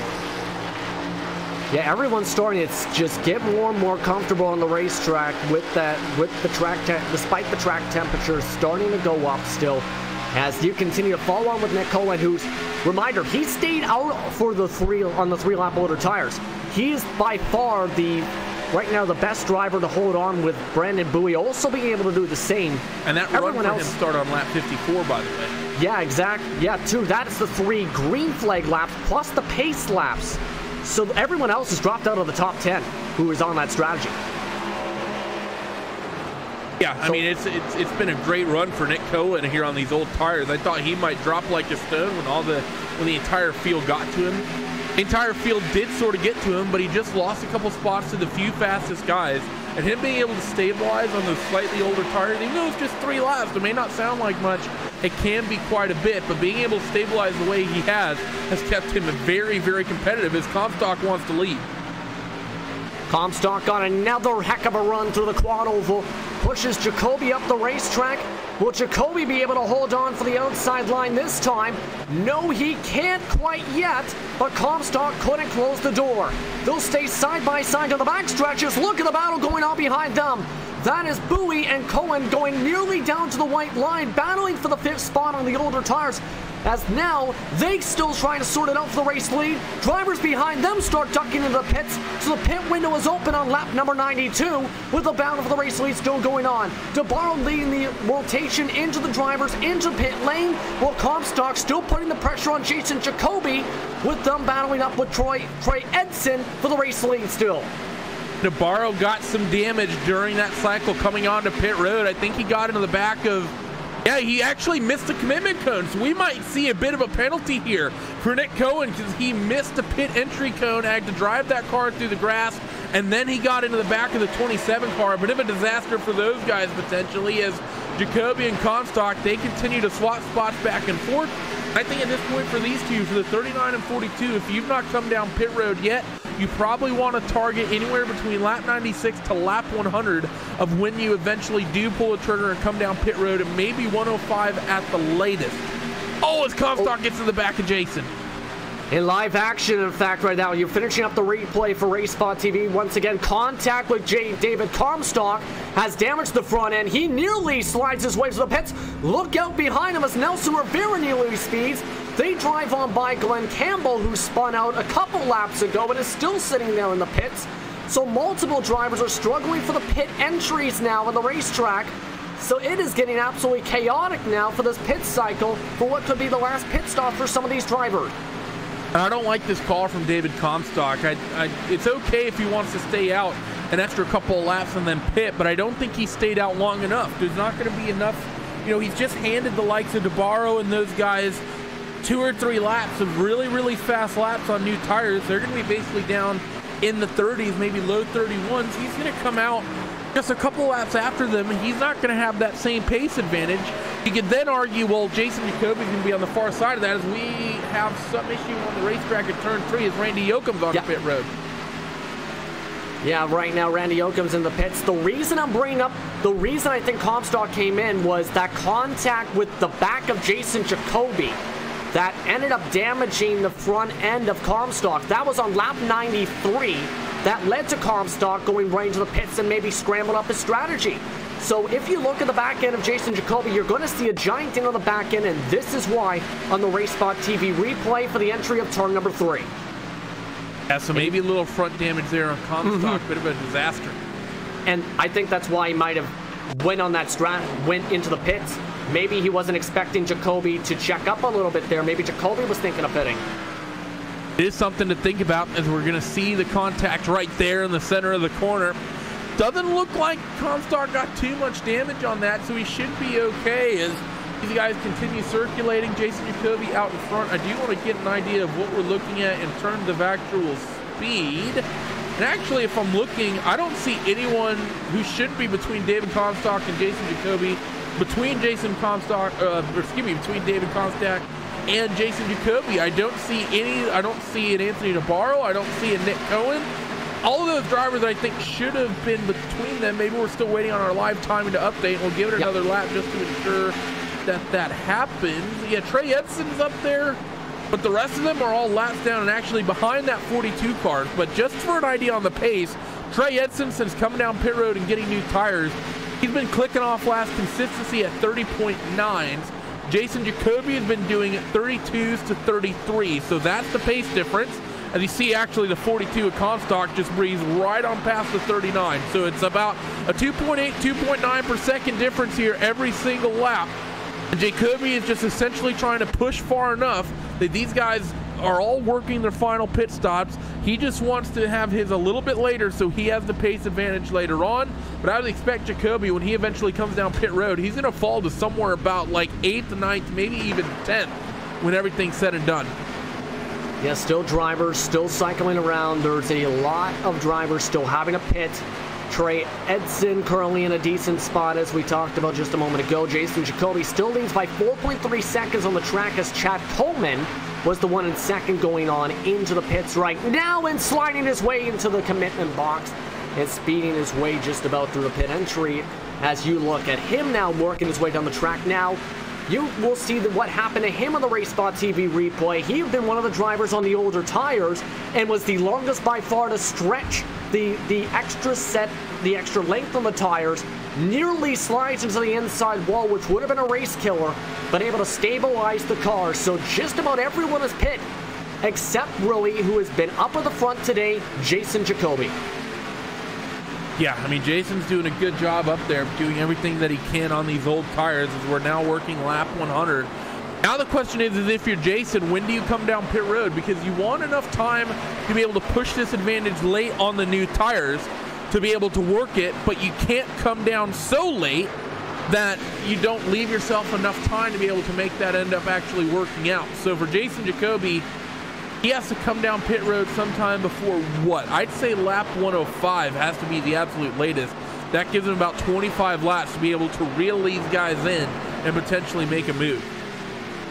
Yeah, we were talking about this before on air in terms of the fuel run, about 50 to at the very most around the 60 lap mark you can push it. So he has to come in eventually.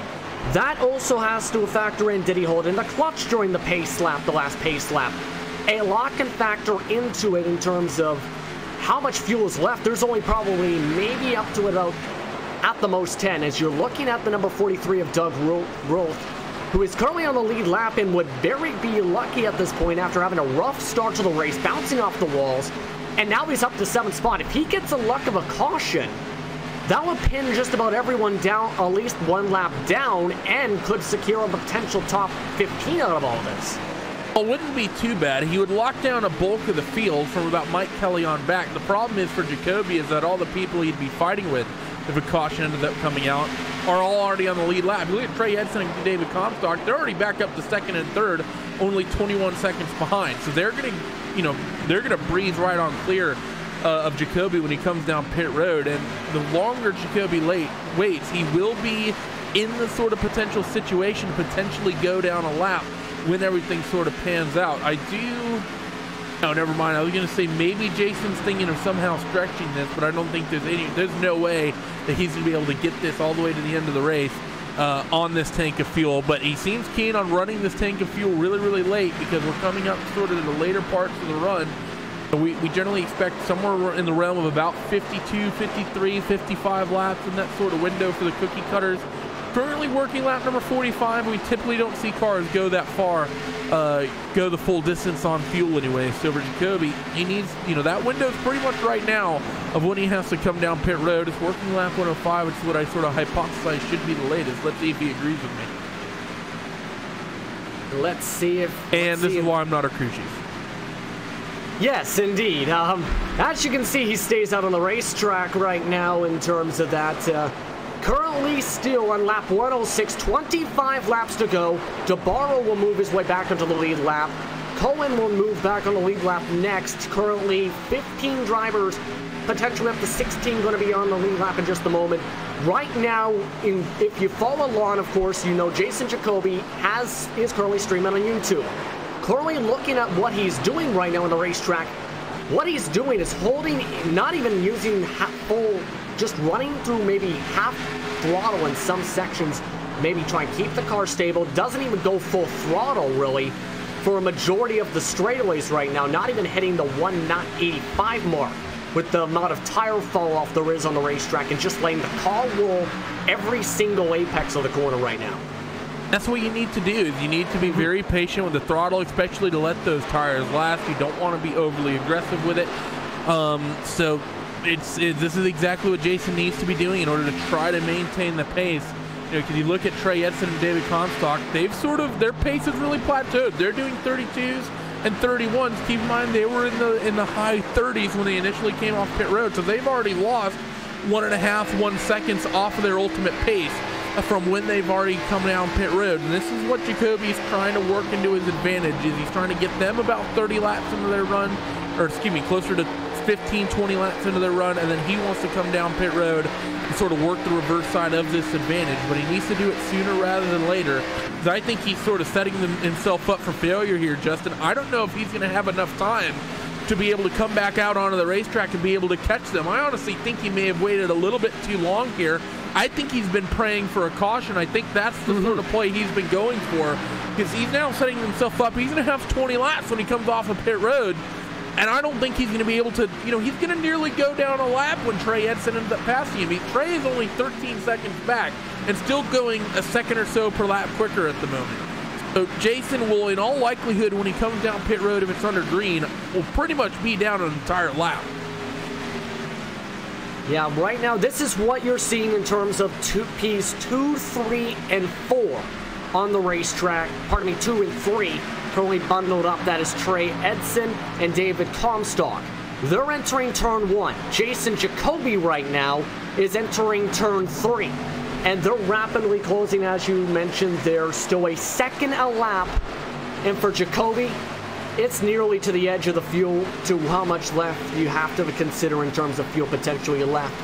20 laps to go now here at Atlanta for the second race of the Sim500 Kickass Beef Jerky Xfinity Winter Series, with Jason Jacoby still trying to stretch out a run, hoping for a caution, with Edson, Comstock, Bowie, and Pace rounding out the top 5. A lot can still happen, but it's going to get a lot more interesting the second that Jacoby ducks his way and hands off the race lead. Or if he gets a caution, could it get even more so interesting, as everyone really is just spread out on the racetrack. That's the one thing. If he's hoping for that, not a lot of drivers are bundled up for maybe more than groups of 2 or 3. That is definitely something that'll work in his advantage, but at the same time, that also means when he eventually comes down pit road, that he's going to have to dealing with traffic every single lap. It's not going to, when everyone gets spread out, there's not going to be a lot of times that he can really work his way through, and there'll be a lot of laps that he'll be dealing with a car, and then a car, and then a car, and that's going to really hurt his pace.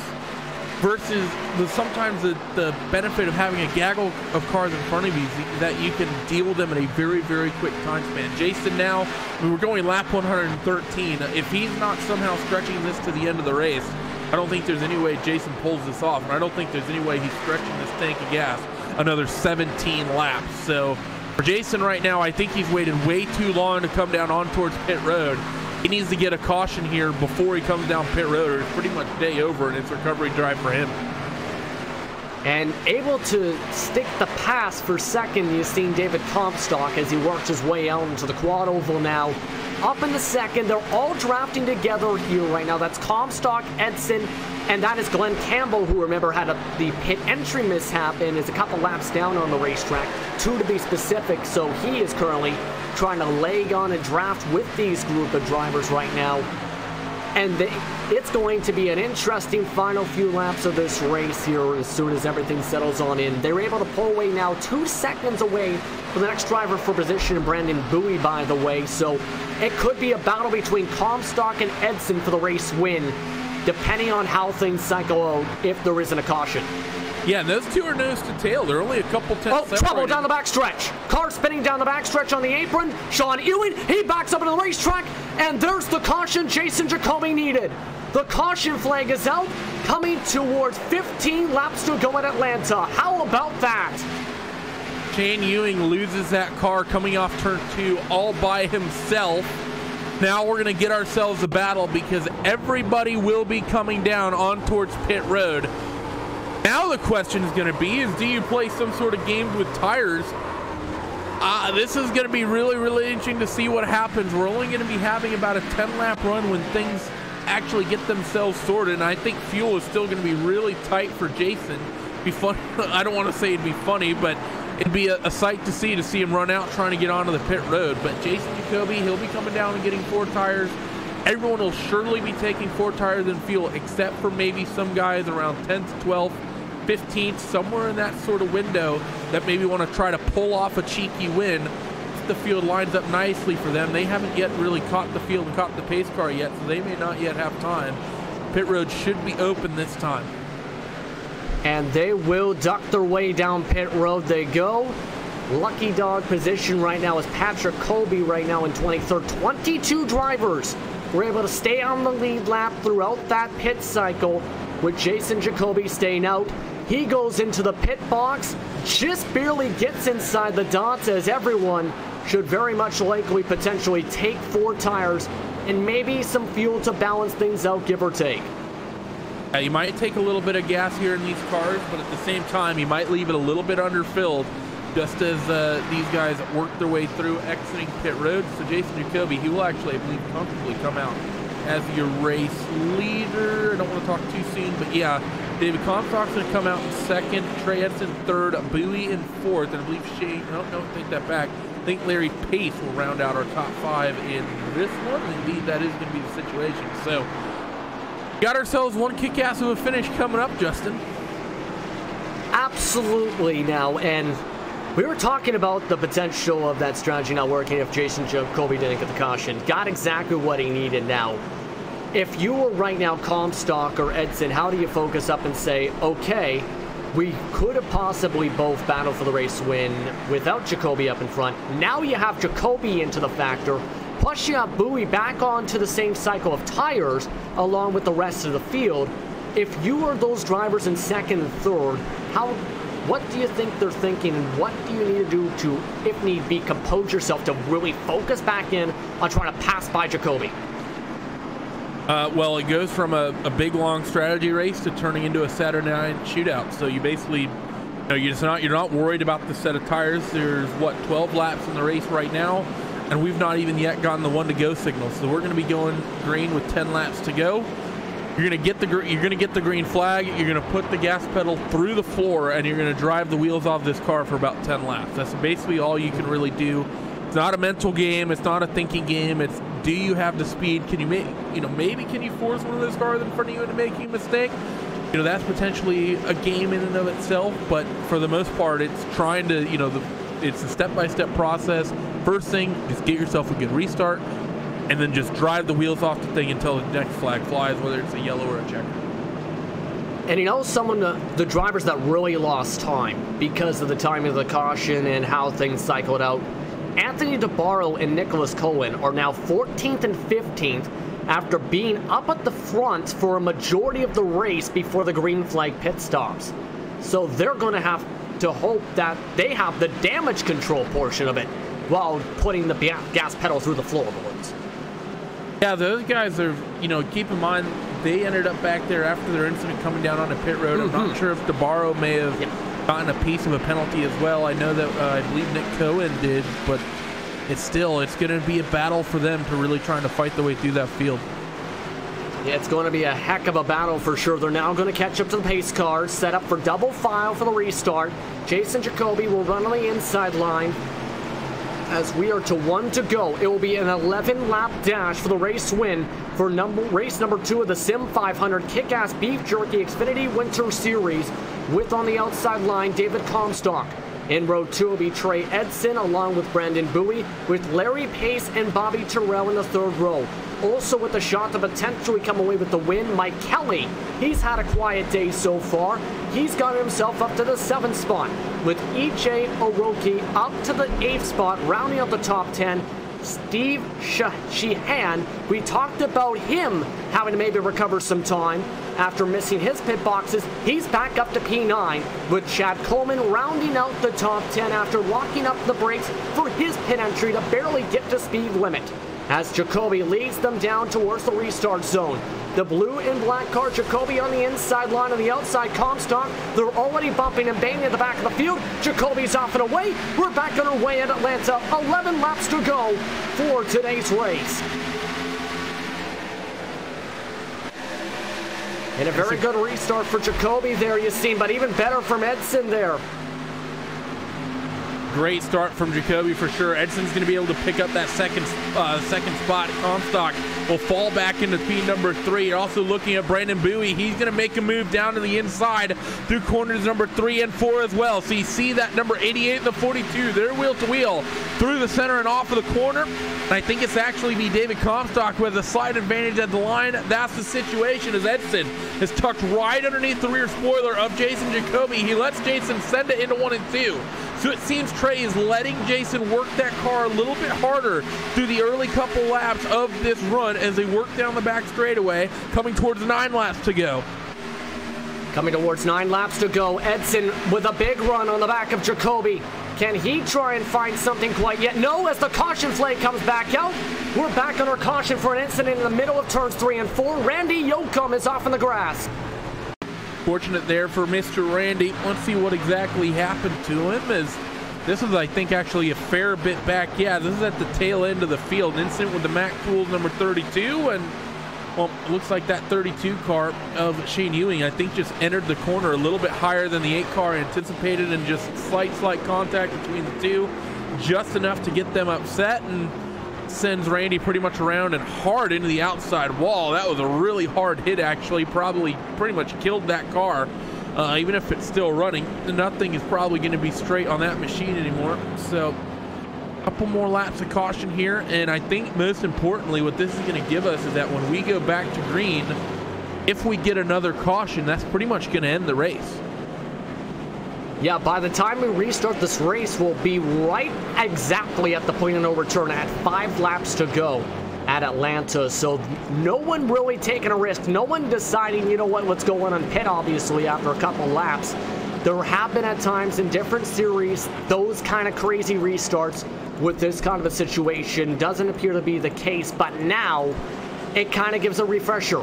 Brandon Bowie got a good run, in fact, to get himself up to 3rd, and now he gets to restart on the inside, which had a great launch of a restart last time with Trey Edson on that inside line as Jonathan Lockhart passes by for the Lucky Dog. Yeah, now for Trey Edson, he doesn't have to worry about any cars in front of him starting in 2nd. So, you know, we just saw him have a very quick foot, the quickest foot in the Westboro House, the way he responded to Jason Jacoby picking up the throttle. If he can do the same thing here, he's still going to be pretty well set, I think. He just has to kind of try to keep it close to Jason, and he should be okay. But if Bowie has a quick reaction time, he could, of course, really fight for that inside as well. And, of course, David Comstock, if by chance Jason Jacoby opts for that outside line, opportunity could be there for the 42 car as well. And that, if you're Jason Jacoby in the 39, that's going to weigh on your mind just as heavily of anything of trying to pick your lane, is not only just what line do I prefer going into turn 1, but who do I necessarily want on my rear end going towards turn 1 as well. I think that I might just take Brandon Bowie over David Comstock. 2 to go until the restart now, as we're up right now on lap 124 of 130. Once again, your top 10 is as follows: Jason Jacoby, followed by Trey Edson, Brandon Bowie in 3rd, with David Comstock rounding out the top 4. Larry Pace in the top 5, Kelly, Terrell, Aruk, Coleman, Sheehan. Allah is rounding out the top 10. Anthony DeBarro was able to get himself up to 11th, while Nick Cohen got nowhere in terms of that last run. Fell back a spot, in fact, so it's going to get absolutely wild once again. A kick-ass finish to the Kick-Ass Beef Jerky Winter Series for Sim500 here tonight here at Atlanta. With a lot to go with, who do you think is the favorite in your opinion with the couple laps to go? Well, it's always, I mean, Jason has looked quick all night after running his way through the field, and it's hard to ever go against the person who's controlling these restarts on these short run situations, but at the same time, Trey has pace, Bowie has pace, Comstock has pace, all these guys in the top 4, top 5, even Larry Pace has pace. I mean, Larry's so quick, he has pace in his name. So I mean, we have a lot of quick cars inside of this top 5, setting us up for a very quick run of the checkered flag. So it's just a big, this is just going to be, if a door opens for someone, can they end up really benefiting from it, being able to take advantage of it, as we're setting ourselves up for 5 laps to go here. 1 to go into the restart, 5 to go in the race once again here at Atlanta for the Sim500 Kickass Beef Jerky Xfinity Winter Series. Jacoby will be the control car, choosing the inside line. Edson will have to deal with the outside line with a lot on the line. Next caution will end the race for today. A grand total of 28 drivers still on the lead lap in case something significant was to happen. So anything can happen here at this mile-and-a-half circuit. The clouds pulling on away, the sun comes back out as they enter turns 3 and 4. Who will get the second race win of the season? Jacoby last race made contact with the wall as mentioned during the pre-race and earlier on at Las Vegas after leading 22 laps, looking for redemption. Meanwhile, with Edson, he led just 1 lap and finished second at 1.7 seconds back at Las Vegas. They'll both fight for the first possible race wins, with Comstock trying to go back-to-back. Green flags back out. We're back on our way at Atlanta with 5 laps to go. A good restart here from Jason Jacoby. Trey Edson timed it very well. Also, no one's really going to be able to hassle him. Going in towards turn 1, David Comstock's going to fall back into that 4th spot right where he restarted, as these top 4 are pretty much going to single file out. Couple drivers loose coming off turn 2. I see one down near the apron, not exactly sure who that was, as these guys are going to go through turns number 3 and 4 now. You see side by side in the pack a little bit deeper as they come to the line. 4 laps to go. 4 to go. Jacoby trying to get the run. That was pace. That was down towards the 3 wide, down towards the apron, losing a lot of spots. But the focus stays up towards the front. The top 4 near bumper to bumper. Jacoby gets tied on the exit of turn 2. Can Edson get the run? He dives to the inside. Bowie stays on the outside line. Edson tries to push up Jacoby as though goes near door to door in the entrance of turn number 3. Edson rides the bottom side. Jacoby slides on up.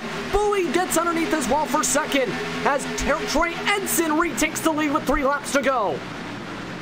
Trey Edson gets his way out front now. Brandon Bowie up the inside of Jason Jacoby. We got a car on the wall. We might see a yellow, and that is going to end it. It flies. Trey Edson is going to win round number 2 here at Atlanta. Bobby Terrell with a huge hit that brings out the caution. Trey Edson wins the first race for him this season in race number 2. Here is the look at Bobby Terrell, who is battling for 7th. And remember Larry Pace, he's on the inside of that there before this contact ends off the race and gives the first race win of the year for Trey Edson. What a finish to this race, especially coming after the caution. I wish we would have caught it all the way to the end, but man, oh man, for Trey Edson, I think he's going to be happy, and especially the sort of title sponsor of this series, that car winning this one. I think he's going to be a very happy man. I think he will too. You continue to look at the replay there of Terrell, a huge hit there, but for Edson, able to get the pass at the right time. Brandon Bowie was starting to close on into getting by Jason Jacoby. Do you think Brandon Bowie, who was showing a lot of speed here too, if he had the chance, do you think he could have possibly made a pass? I mean, definitely. Like I said, I think all those guys had the pace to potentially be able to pick that up. You just had to have the situation open up for you. It just didn't really open up for any of them other than Trey Edson, and he made the most of it. They will reach the white flag under caution for the second race of the Sim500 Kickass Beef Jerky Xfinity Winter Series. And for some of these drivers, the cautions fell at the right places. Mike Kelly is able to get a top 5 for today's race after being really in the mid-teens for a majority of the race in the number 2 machine. E.J. O'Rourke able to get a top 10 as well. Steve Sheehan able to also recover to get up to 7th. And despite the contact, Larry Pace still holds on to 8th. So a lot of drivers having some heck of a runs today to get a top 10 and get really on the right side of the strategy game. Yeah, it really was. A lot of drivers really worked hard all day, and saw that. We saw many drivers come from that mid-pack and run their way back through this field and get the way up near the front of, I mean, we saw, I mean, just Jason Jacoby started 20th in this thing. He finishes 3rd. A lot of people who really had to work their butts off to get to where they did today. That's what made this such an entertaining race. For everyone right now, they are going to approach turns 3 and 4 and are thinking, what could be if we had an extra lap or two maybe to try and battle for the race win once again. For Trey Edson, he's going to have the chance to celebrate. He led just 1 lap at Las Vegas last week. This week, he'll come away with the race victory and win the 2nd round of the Sim500 Kickass Beef Jerky Xfinity Series winter season. You know he's going to be happy about this. To be able to pull off the win like that, it's so stressful to have a late race restart, be able to see that opportunity open up, see Jason make that slight mistake, and then be able to get your car in position and have the speed to be able to drive around Jacoby like that. It's a big weight off your shoulders, especially when you see that early caution come out and end the race for you. See a couple drivers coming through, give him a bit of congratulations. Nearly 4 wide from Mr. E.J. O'Rourke in the Gary Mercer trucking car. See Comstock come up and wish him a congratulations as well. A couple taps. Now we get to see the number 10 car burn them down as they nearly wreck entering pit road. As they pretty much do wreck entering pit road. O'Rourke will join in with the Barrow hitting each other as currently Edson just wants to get his burnouts underway. O'Rourke is trying to take away the moment, but for Trey Edson in the Kickass Beef Jerky Chevrolet, he'll get some burnout opportunities now with some of his fellow Kickass Beef Jerky teammates, as he is the winner of the 2nd round of the Sim500 Kickass Beef Jerky Winter Xfinity Series race at Atlanta. With that, let's take a quick look at your race results here for today's action as Edson celebrates a heck of a win. 2nd straight top 5, 1st win of the season, able to come away on top of Brandon Bowie in this one.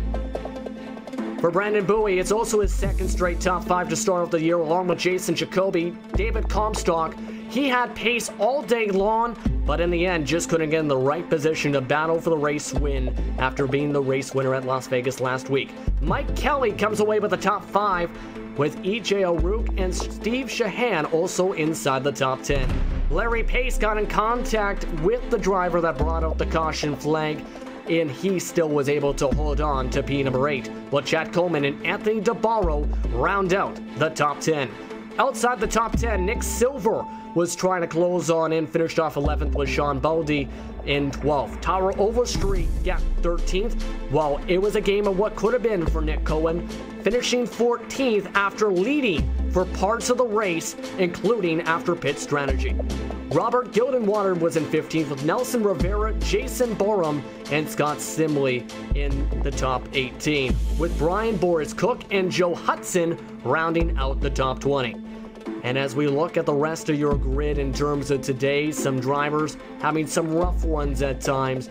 29 in total finished on the lead lap, but some rough days for Patrick Colby, Matthew Wilsonbach, Anthony Cotoni, Bobby Wetzel, Brian Wortman, Chris Gibbo, with Jonathan Lockhart, Bobby Terrell, and Shane Ewan lining up the drivers on the lead lap, with Glenn Campbell after his pit road mishap in 30th. Doug Ruth was able to recover after bouncing off every single wall, it seemed, unfortunately for him, for a 31st place finish. Michael Priester also finished 1 lap down with Joey Katina. Milt Mattis finished off 34th, with Randy Yoakum 6 laps down, and DNFs for Donnie Leah and Tommy Ryan. With that, we'll take a quick step aside. When we come back, we'll have your post-race interviews here for today's coverage of from RaceSpotTV of the Sim500 Kickass Beef Jerky Xfinity Winter Series. We'll be back here in Atlanta.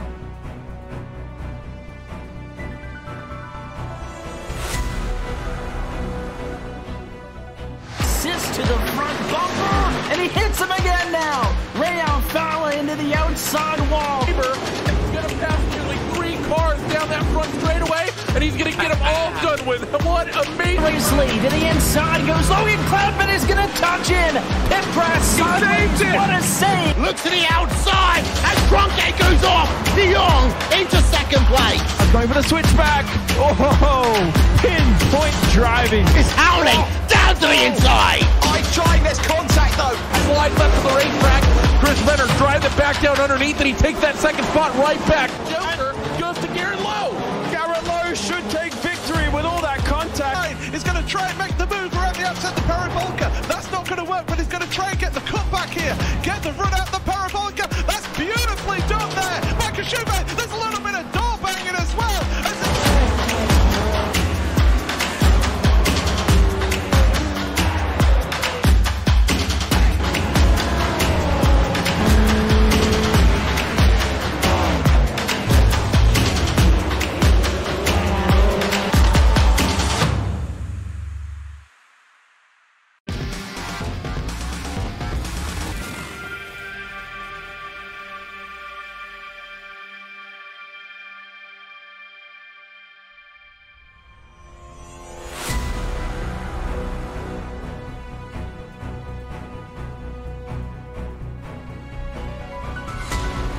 Today's action here in Atlanta was a heck of a kick-ass race for the Sim500 Kick-Ass Beef Jerky Winter Series tonight.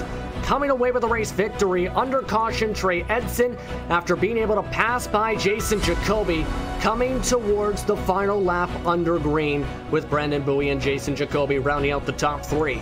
We'll speak to those top three here on RaceSpotTV with your post-race coverage of the Sim500 Kick-Ass Beef Jerky Xfinity Winter Series. Joining us here in the broadcast booth now is Trey Edson, coming away with the race victory after starting on the outside front row. Trey, how are you feeling after coming away with the victory in a heck of a race tonight? Man, it was awesome after last week. I feel like I'm still a little upset about losing that race after being the fastest car on the long run. So it's weird how the racing gods work, because I feel like David was the best car tonight on the long run. So we just kind of swapped victories. So that's cool because he's my teammate. Me and Jacoby he got into me early in the race, so I was determined to pass him would be the nicest way to put it. So it was a fun race. I love green flag racing. Hated to see that the caution that ended the green flag run. I hated to see that because I was looking forward to racing David. But yeah, it was a great race other than the kind of melee at the end. But Atlanta, it's slippery, and then with the new weather thing, we really didn't know what to expect. Speaking of that, in terms of the track temp, heading towards more of the realism I kind of noticed in terms of the temp itself, because when the race started, it was around 90 degrees today. It is up to 118 degrees at the time of the checker flag for the average track temp. How was it trying to deal with these weather conditions at a track like this, as it went from late morning up to early afternoon for the checker flag, and dealing with all of this, not knowing what to expect here at Atlanta?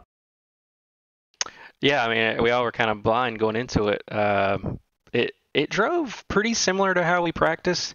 The last probably 50 laps or so, turn one got real tight. So I guess that's the track temp, and then it rubbered up. But I couldn't get to the bottom like I had done early in the race. I feel like it would have been cool if we could have done it with the weather, maybe like late afternoon. I just don't know. You never know. The cloud cover makes such a huge difference. But I wish we could get it hot enough where we could run the wall or something. That would be super fun. But yeah, it just it's typical Atlanta. I don't know how much of the weather played into that, other than you're just slip sliding. It's kind of like Darlington and Rockingham and all those tracks. So you got to treat the throttle like there's an egg under it and keep all four wheels rolling the same way. I agree with you for sure on that, and a lot to discuss in terms of that, some of that in the future, of course. But, of course, coming away with the first win for you this season now, at this point now the schedule starts to shift its way over towards Auto Club for the next race next week. How do you feel about Auto Club and how you can drive there after driving how you've had at the mile and a half the first 2 weeks?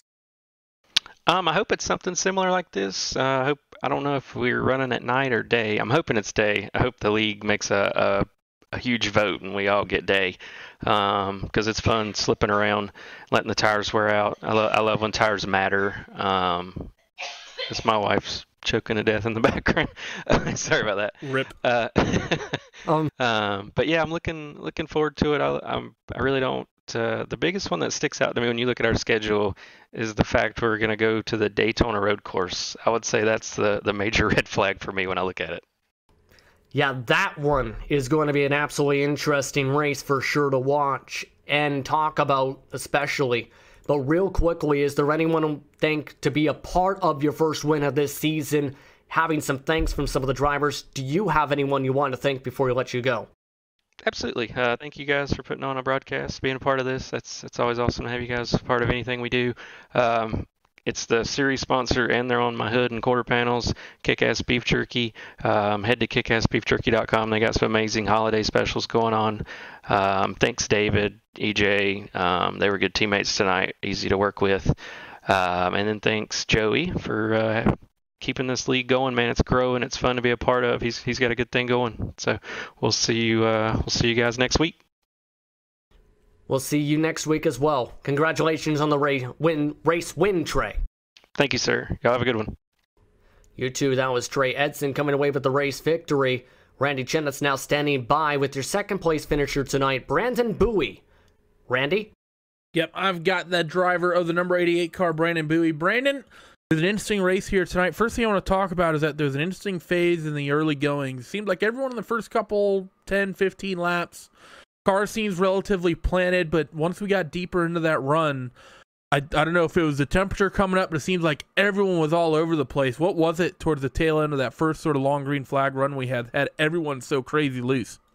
It's just the track. This track is very, very abrasive on tires.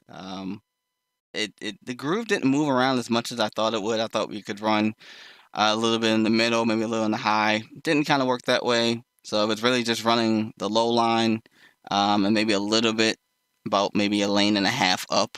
But it's just the race itself is very abrasive, and trying to save your tires and not, burn them up in the first 15 laps is very, very difficult. So it was a very fun and exhausting race.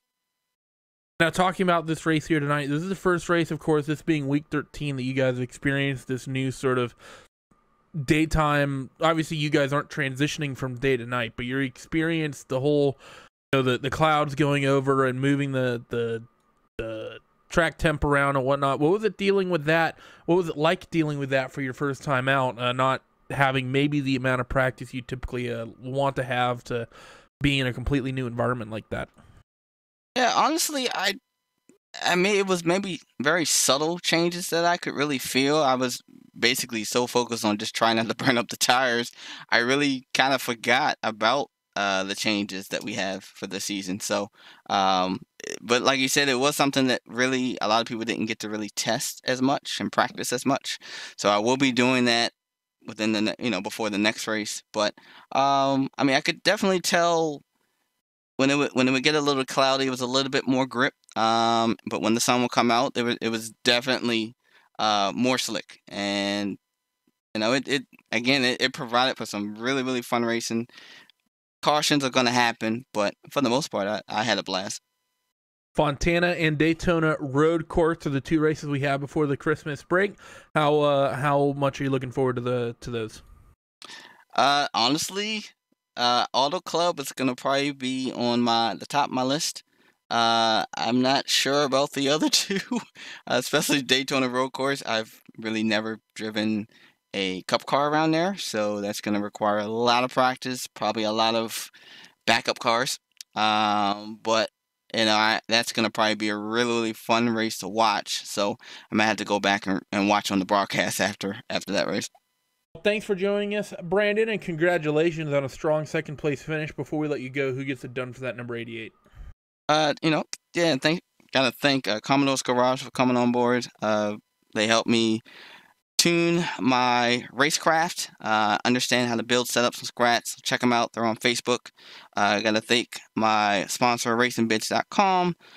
They are a great website, have a great website, and also a great Facebook page. They sell diecast, memorabilia, you name it, they sell it. They also have a live broadcast on Thursdays at 7, I believe. So you can put your auction in live and try to win some awesome stuff. Gotta thank my family. Gotta definitely thank Kickass Beef Jerky. Don't get to say that word as much. For sponsoring the league. And like I said, my family, the man above, and everybody that raced tonight. Have fun. There he was, Mr. Brandon Bowie, ending up second place tonight. Third place driver, the one who led late and fortunately lost that race lead to the 10 of Trey Edson. That's going to be the 39 of Jason Jacoby, stood back by Justin Prince. Join us now is Jason Jacoby as well. We join, I believe, Jason Jacoby's broadcast right now on his YouTube page right now, coming away third tonight. Jason, it was an interesting race for you, going from P20, getting all the way up to the lead, falling back to third for the checker flag. First off, let's start off with the beginning in terms of starting off in the back, having a rough qualifying effort. Or what was going through your mind in terms of that as you were trying to work your way up to the front to try and battle for the race lead? You know what, Justin, I tell you what, it's that Joey preached to us before the race started, take it easy on the start, you know, let's just feel the cars out. And so that was my goal. You know, Joey's a great guy, great, I would say, I guess, owner of the league. And I love running Sim500, man. It is awesome. And so I really want to take his advice on that. And so I did take it easy starting out. I definitely messed up my qualifying run. I think I ran at the wrong time in qualifying too, because it was a little sunnier out when I ran versus cloudy. And the reason for that, I had a great chance to bust a good lap off, but I didn't because I messed up my first lap when it was cloudy. So starting in 20th made it fun to come from the back, and I just got to give props to Trey Edson, man. I've known Trey. I've raced Trey online since NASCAR Racing 2003 season, and man, recently he has just picked up so much speed, so it's amazing to see how fast he is. And we had a good race, you know, and man, it was fun. Thanks for shouting out my stream. I think we put on a pretty decent show coming from 20th place and almost getting the win. I think for Stekin Eurokia, pardon me if I'm mispronouncing that, on your side, said it best, it's how you finish. And the strategy you had on the green flag run was an interesting one to both Randy and I, where you stayed as long as you could and you got the caution flag you needed in the final few laps, potentially of fuel. What was the thought process to go on that strategy to stretch as long as you did, staying out as long as you did? I just got to thank Shane Ewing, man. He's the man. Anytime you're in that situation and someone can bring out the caution, it's appreciated on my end. I know some guys might have been upset, but I mean, I was banking on that happening actually, because I was going to pull in behind David Comstock going into 3, the lap that he pitted, and kind of cross over and then do a pit stop. And then when I kind of balked on doing that and stayed in front of David into 3 on the lap that he pitted, I'm like, you know what, I'm just going to stay out because these guys are so fast. I've already lost enough time on my tires that I better stay out and just hope for a caution. And it was cool that one came out. Yeah, that definitely helped out for sure at this point and ended up coming away third overall. But next week things shift over to Auto Club, and that's, of course, different than the mile and a half for the first 2 weeks. How do you feel about Auto Club and how you can run there compared to some of your competitors? You know, the last time I ran Sim500 in Auto Club, I was checked out by over a second. Now, I don't want to jinx myself. I might say that now and then run like 15th, you know, next week. But, you know, the other thing is when I had that lead and the caution came out, a bolt on my steering column came loose and it caused a huge wreck right on the restart. So I've got that tightened up. This time around Auto Club at Sim500, I don't think that'll happen. So, man, I'm looking forward to a really good race. Love that track. I love every track, but that's a very fun one to drive on. Absolutely, and will be an entertaining race for sure. Is there anyone you want to thank before we let you go here? Justin, thank you to your viewers. Thank you especially to my viewers. Awesome to have everybody watching. The Kickass beef jerky title sponsorship of the series. Thanks to them. I'd love to try their beef jerky sometime. And yeah, man, Jeffrey Ford, who you can find his link on my stream description. He actually builds the best deal. He has the best deals on brand new iRacing computers. So if you need to get in iRacing, please hit up my stream, youtube.com/jjacoby88. Check out the description. Get in touch with Jeff Ford if you need a new computer. And I think that is it. And thank you guys for the broadcast and the interview. Thank you very much for the time, Jason. Congratulations on the top 3 finish. Yes, sir. Thank you, man. And one last thing. Lando K3 from the stream asked for a shout out. Have a good night, guys. And that was Jason Jacoby, being all smiles here tonight after coming away third spot tonight. Giving everyone he can a shout out at this point. But of course, a heck of a race tonight here at Atlanta as you look at your top 10 with some very strong runs today. But things are going to be very much more challenging when things shift over to Auto Club, especially as talked about a little bit the bumps and the first 2-mile circuit on the race schedule. In fact, the only one for the regular season specifically, with the only other 2-mile circuit being in the final round of the chase. Yeah, it's going to be interesting to see how they end up making that work, and I've seen some oval leagues try their hand at Daytona Road Course, and it not the greatest in the world. So hopefully these guys can pull themselves off a relatively clean race there around the Roval, around the original Roval. Both the Auto Club and the race talked about at the Daytona Road Course are going to be a heck of a schedule before we head off towards the Christmas and New Year's break as you look at the rest of your schedule. But it's time to say goodbye here. Once again, congratulations to your race winner tonight, and Trey Edson coming away with his first victory of the 2018-19 Sim500 Kickass Beef Jerky Winter Xfinity Series season. With that, for Randy Chineth, for Hugo Wee, and the rest of our sponsors as you see on your screen, I'm Justin Prince, saying so long and have a wonderful night. Keep on racing, my friends. We'll see you next week in California at Auto Club.